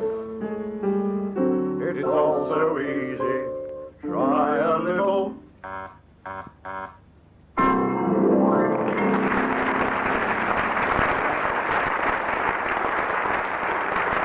Now it's limerick time. I shall give the teams a promising first line and ask them as a joint effort to come up with a complete limerick. And I'll award points for metrical beauty, but I must warn the winner that he'll receive an engraved bust of Colin Sell.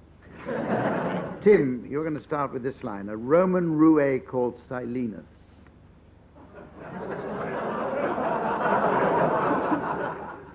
A Roman roue called Silenus had a dirty great passion for Venus.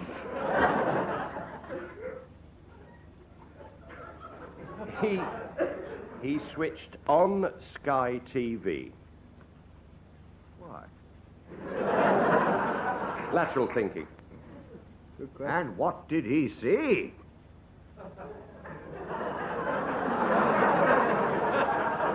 Get your dish out. Derek Jameson saying, "Do they mean us?" They surely do. Thank you, Graham. You win this round. Right, Barry. While streaking through Buckingham Palace, Prince Charles, with an absence of malice, Inquired of a plant.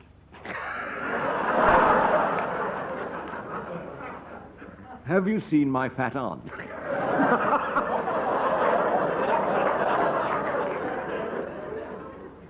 Yes, she's out playing South Fork in Dallas.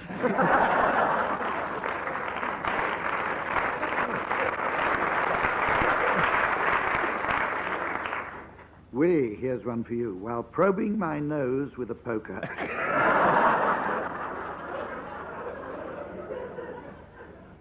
Whilst, I thought it sounded more poetic. Whilst probing my nose with a poker. It doesn't look more poetic. To the strains of the old karaoke. I lit up a fag. Who hit me with his back? crying, "Excuse me, this is a non-smoker."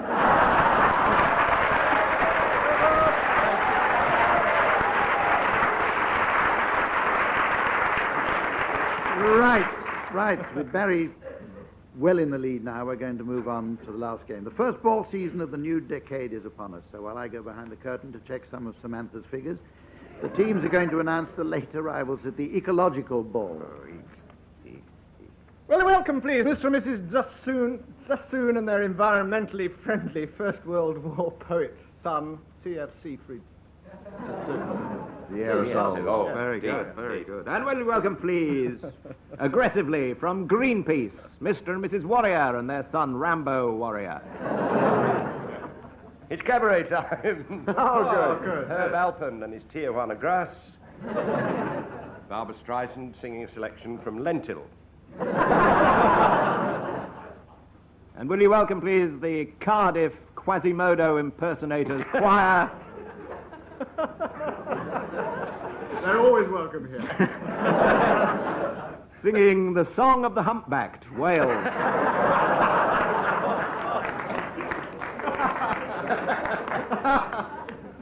Oh, there's Annie Malskin.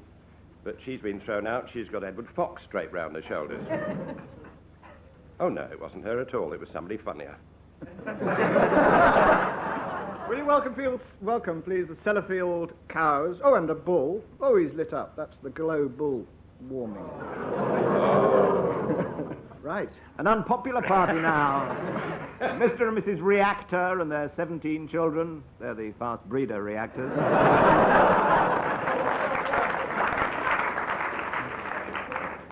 God, free-range eggs, and no battery hens included. Right, well, I have time Welcome now. the oxides, please, which is mother and daughter. And dioxide is just like her mother, a carbon copy. In fact, she's not even going to bother to come in, I don't think. Sorry, Hump, did I introduce you? I was just going to say that I've just got time to tell those listening at home that it's all right to switch on again and to say to everybody else from all of us, goodbye.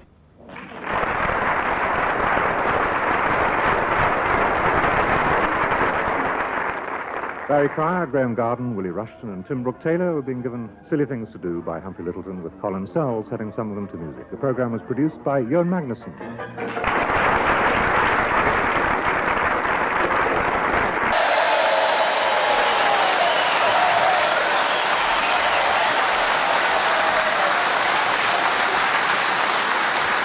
Hello and welcome to I'm Sorry I Haven't a Clue, the show that's done for comedy what Richard Gere did for animal husbandry.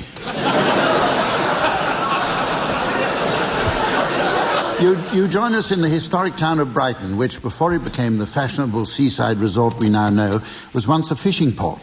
It was in the early 15th century that Arab dhows, plying cargoes of exotic spices along the Red Sea coast and down the Horn of Africa to Zanzibar, were looking for another entrepot to trade minerals and precious stones from white slavers and the great tribes of the Serengeti.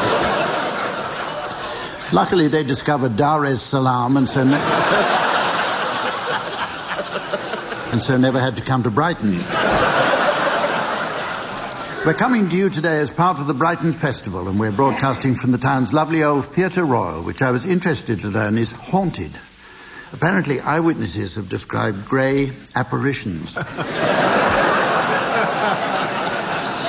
Probably long-forgotten performers from a bygone age. Poor souls that could well have died right here on this very stage. Let me point them out to you now. They are...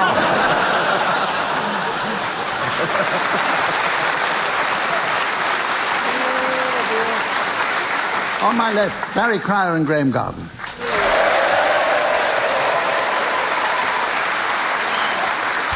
On my right, Willie Rushton and Tim Brooke-Taylor.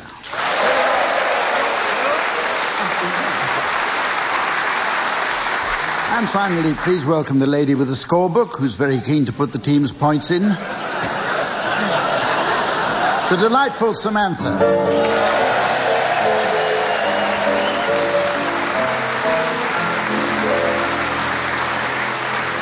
Well, our first round is entitled Missed Hits. How often have you listened to a new LP and been disappointed that what seemed to have the makings of great songs were ruined by one unfortunate misjudgment in production? Every time we listen to the new Robson and Jerome album, I hear you shout.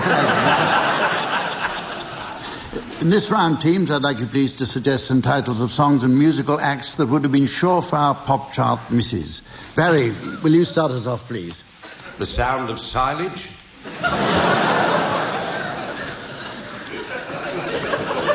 My Old Man's a waste disposal operative. Mad Dogs and Belgians.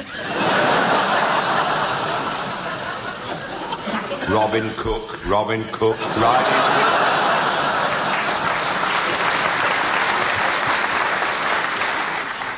Meet Me in St. Leonard's. Knees Up Gordon Brown. The Newt has 1,000 eyes.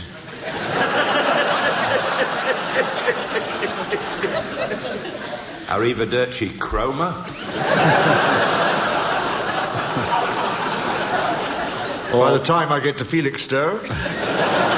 Conservative Central Office's Land of Hype and Tory. The Sun has got his pants on.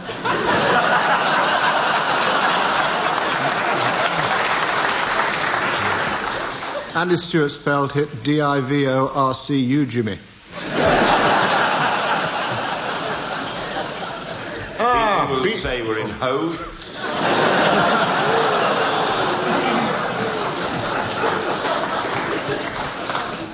B-days are here again.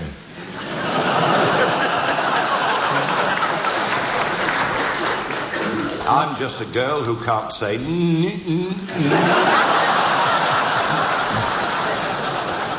Nice to hear them again, isn't it? Let's go on to the next round, eh? This is called Celebrity Organs. This, I should point out, has nothing to do with Noel Edmonds or any other celebrities who just happen to be bodily appendages in their own right.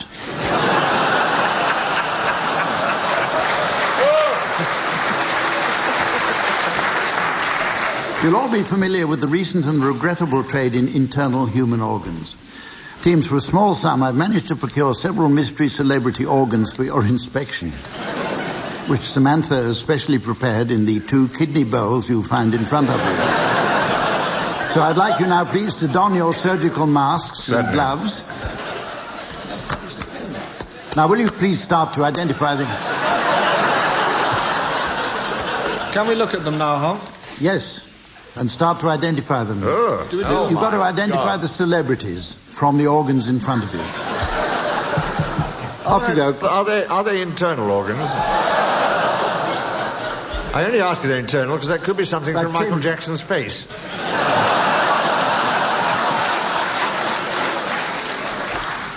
I think we've got Jeffrey Archer's 4th prostate. What do you think? Complete with appendix. Well, Willie, what do you think? I don't know. It looks like Michael Winner's spleen. What's that, Graham? I don't know what that is. That could be John Virgo's commentator's eye. Smack it and we'll all get a bit. Oh, God. Oh, you've just dropped one of Lady Porter's best bits. This is pretty heavy, Graham. Can you give me a hand? Something to do with James Hewitt, I think. For those at home, I should tell you that we actually do have the organs here, and they're being shown to the shown to the audience. Michael Portillo's heart? No, it can't be. Are these Parker bowels?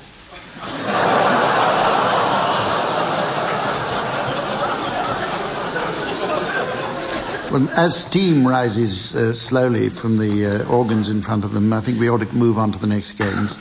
What you think at home are atmospherics is really the audience here throwing up. So we go on to a game now. Oh, it is awful, but I like it.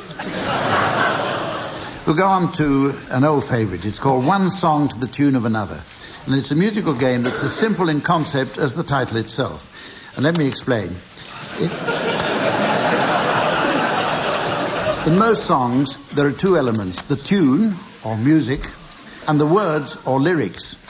Well, in this game, I want the teams to take the lyrics, or libretto, of one song or composition, and discard the music, or score, and then we'll provide the instrumental, or backing track from another orchestration, or composition, but without its original refrain, or vocal part.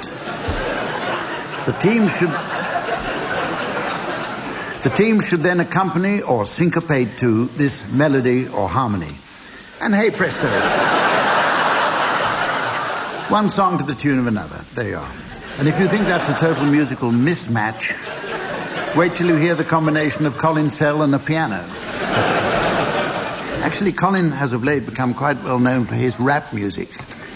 And when I say rap, I mean rap with a capital C. Graham, would you start us off, please, by singing the words of 10cc's I'm Not in Love to the tune of I'm Getting Married in the Morning. Oh, I'm not in love, so don't forget it. It's just a silly phase I'm going through. And just because I call you up, don't get me wrong, don't think you've got it made. I'm not in love, no, it's because I like to see you. But then again, that doesn't mean you mean that much to me. So if I call you, don't make a fuss. Hey!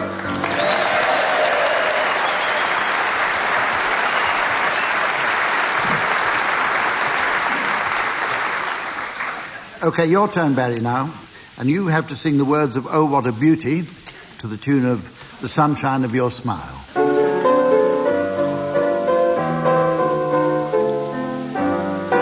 Oh, what a beauty. I've never seen one as big as that before.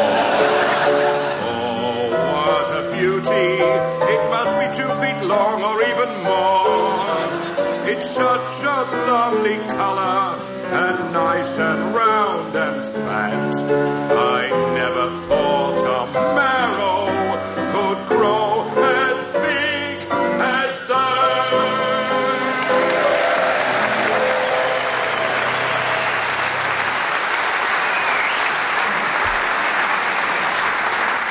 Willie, you're going to sing the words of J.J. Cale's Cocaine to the tune of The White Cliffs of Dover. This should be fun. If you want to hang out, you gotta take her out. Cocaine, if you want to get down on the ground. Cocaine, she don't lie, she don't lie, she don't lie. Cocaine. If you got bad news you want to kick them blues. Cocaine. When your day's done and you've got to run. Cocaine. She don't lie, she don't lie, she don't lie. Cocaine. If your thing is gone and you want to ride on.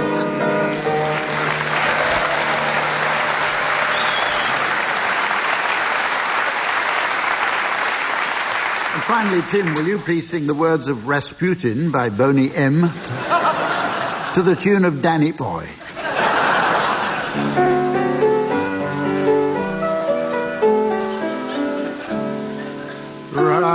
Rasputin, a lover of the Russian queen.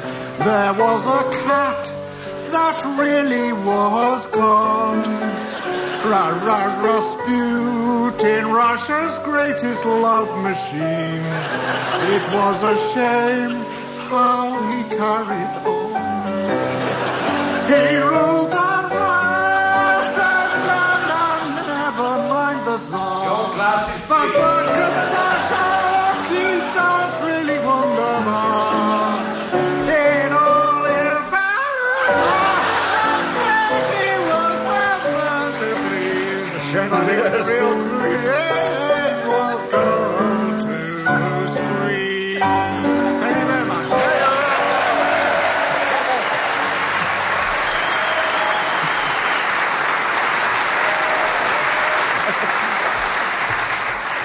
Never again. Thank heavens for the rubber gloves.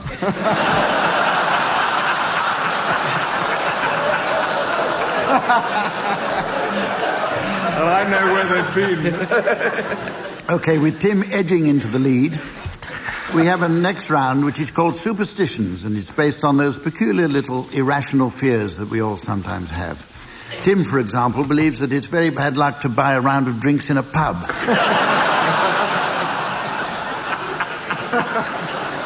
And Barry believes it's very unlucky ever to do the washing up. If his wife asks him to do it, apparently he makes her turn round 3 times and spit. Anyway, teams, I shall now put your knowledge of these old wives' tales to the test with a series of my favourite superstitious beliefs and sayings. And we're going to start with you, Barry. Will you please complete the following? See a pin and pick it up. All day long you'll have... a pin.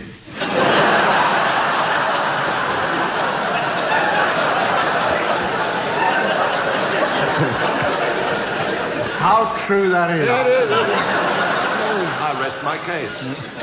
The real answer is good luck, of course. Graham, can you complete this, I wonder? A dimple on your cheek, many hearts you will seek. A dimple on your chin. And you'll get to play Spartacus.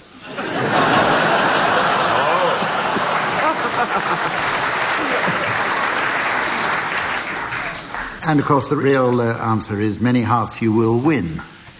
Gosh, that's interesting. Tim, why do some people wear rabbit's feet around their necks? Probably the same reason that bald people wear rabbits on their heads. Because at a distance they look like hairs.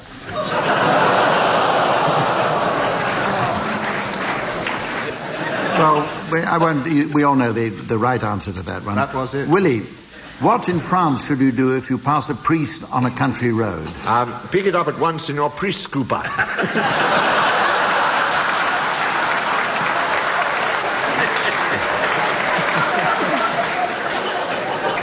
They're zealots where that sort of thing's concerned, you know. Little bicycles go around, don't they? Hitting you if you don't. Do you know what the real answer is? You should touch iron to ward off evil spirits. Barry, you again now. Will you complete this saying? A mole on your arm can bring you no harm. A mole on your back wants a lift to the lawn.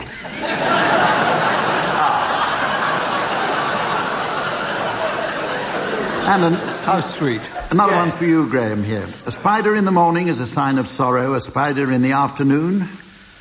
A spider in the afternoon is a sign of poor positional play, leaving the cue ball hampered by the pink.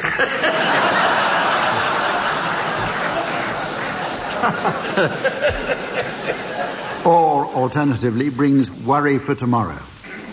Tim, if the cat in your house is black, phone the fire brigade.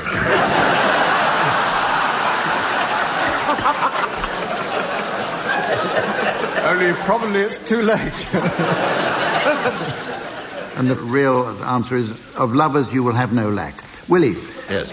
Beware of the man, be he friend or brother, whose hair is... Not his, but that of another.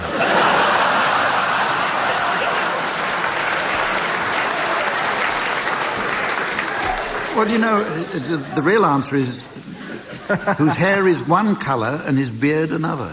Oh. No, I'm sort of the same all over, aren't I? No, you're not. Oh. Here are some more that you can answer, teams. Why is it good luck to throw salt over your left shoulder? It gets the mole off your back.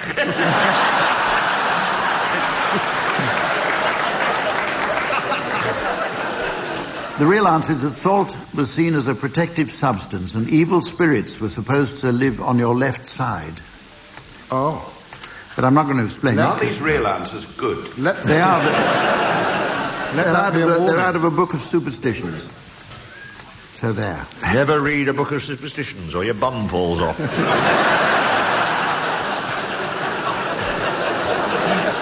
What's supposed to happen if you wear rosemary round your neck?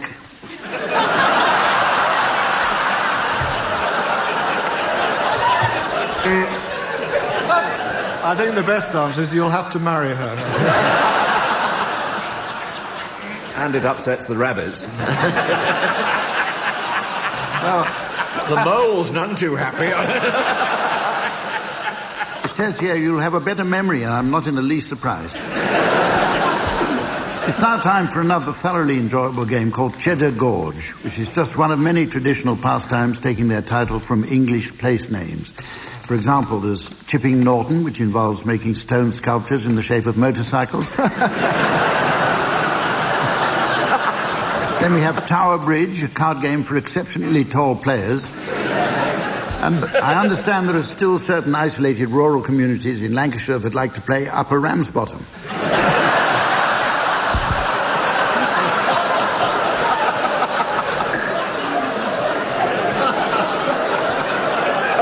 Anyway, as the game Cheddar Gorge so obviously implies, teams, I'd like you each to utter a single word in turn. The object of the game is to avoid completing a sentence and was suggested by Mr. Ernest Saunders of St. Moritz.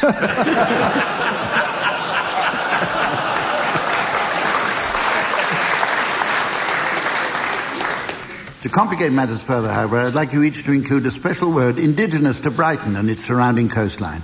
And these are, Barry, your word is nudist. Tim, crabs.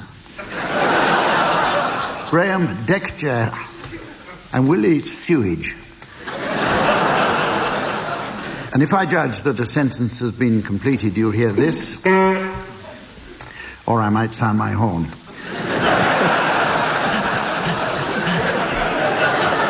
The old problem, eh? Okay, Barry, will you start, please? I once saw A large but somehow strangely attractive yet oddly bizarrely grotesquely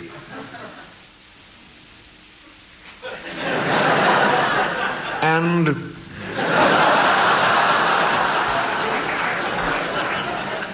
horrendously yet in a deck chair. comma crabs.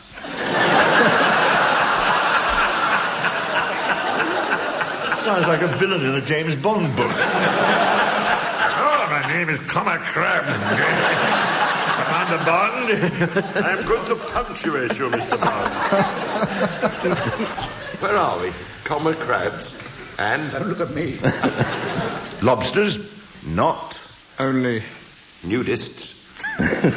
Cheated, I said plural there. An intrusive S. Cavorting lewdly over a cliff. Who was in Wuthering mood. He was once a crab. Like person until one day he decided to try sewage.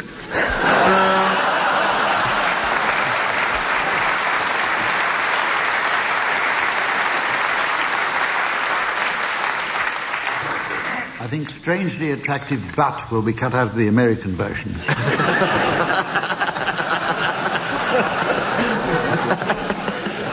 Our next round is entitled Antiques Roadshow. You'll guess that this round was inspired by the television program of the same name. And interestingly, Graeme has informed me that the presenter, Hugh Scully, is actually the uncle of Agent Scully from the X-Files. True. It's amazing. Teams, in this round, I'd like you please to take it in turns to be antiques experts and members of the public who've brought along an item that they'd like the experts to identify and value. However, only the punters will know what they've brought along. The experts should ask them questions in order to help them identify the items and so value them. Okay, so you're to be our first experts, Tim and Willie. And Barry and Graeme, you're the punters. Have you brought your object with you? We have. Okay, yes, right. We have it with us. Now, for the benefit of our theatre audience, the identity of Barry and Graeme's object will now be displayed via the megabyte magic of the giant computer-generated, internet-linked laser display board, so generously funded by the Brighton Festival. Meanwhile, here's the mystery voice for listeners at home. Rutland. Rutland. Okay, now, Tim and Willie. Well, this is incredible. Yes. How long have you had this? Oh, how long was it? We found it in the loft, but I can't... Yeah. How long has it festered in your loft? I don't know how long it's been up there. It was put up there, I think, by my Uncle Hugh Scully. Have you any sort of idea what it is? Well, we know generically what it is. We wanted it identifying specifically, really. Yes, and how much we should insure it for. Well, you can do that by size. Oh. It's about £1 a foot. How much have you got? Several square miles.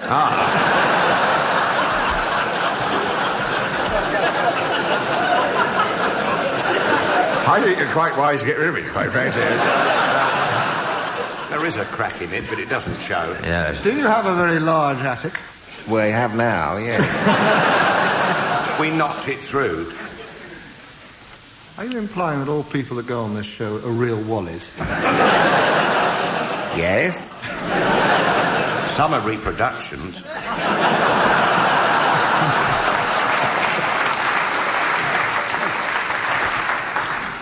It hasn't been used for a long time now, of course. It's the Isle of Wight. It was discarded, wasn't it? It was discarded. Found its way into our loft by a circuitous route. People who lived there were most upset. Hong Kong. Oh, you can see the pattern on it, can you? Are there any markings on it? Signposts, mainly. One that says RUT something. Would you like that a would clue? be where rutting was allowed, would it? It doesn't exist anymore, Rutland, does it? It's coming back. It's coming back.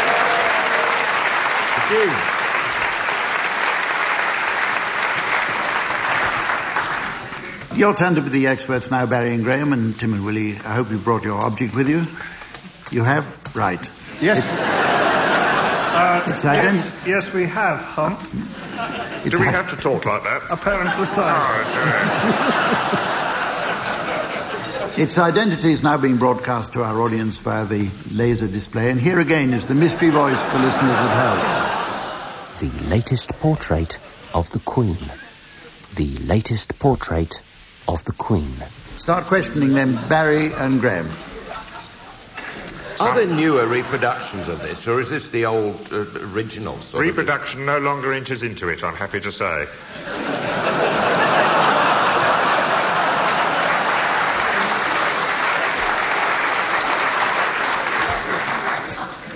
Obviously an artifact from a bygone era. Only in one sense of that.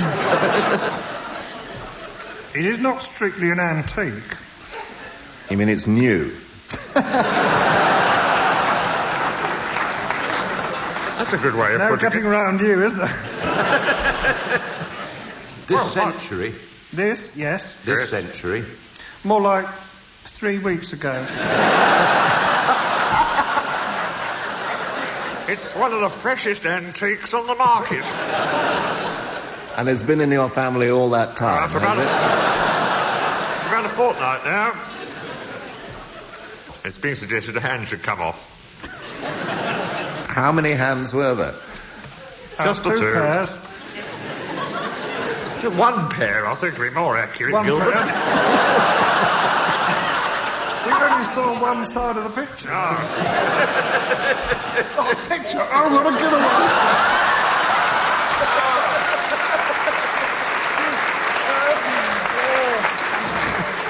You know all about the subtle hint, don't you?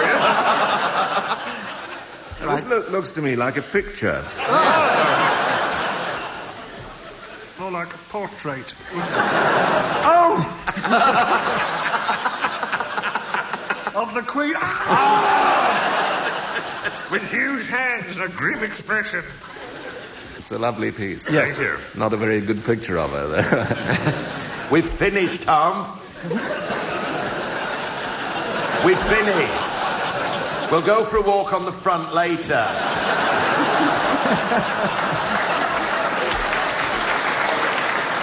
We're fast running out of time now, but there are just a few minutes left in which to play a round of Launderette Attendants Film Club. So teams, while Samantha and I drop into Sketchliz to put some starch into my dicky, I'd like you please to provide some titles of films likely to prove popular with an audience drawn from the laundry trade. Off you go. It's arbitrary. Everything you ever wanted to know about socks but were afraid to ask. Dry hard. Cool Wash Luke. Non-bio east of Java. The Smalls of Montezuma. Starring Laundry Hepburn and Ariel Flynn. Some like it hot wash.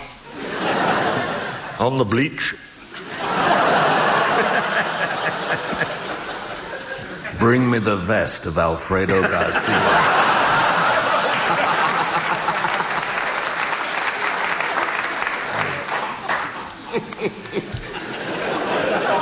Sink the skid mark.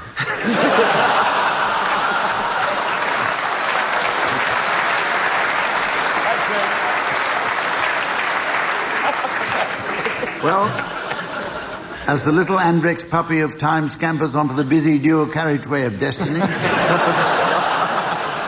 and the extra-strong meat vindaloo of fate confronts the toilet-out-of-order sign of eternity, I notice it must be the end of the show. So from the teams, Samantha, myself, and the tanned and muscular residents of Brighton, goodbye.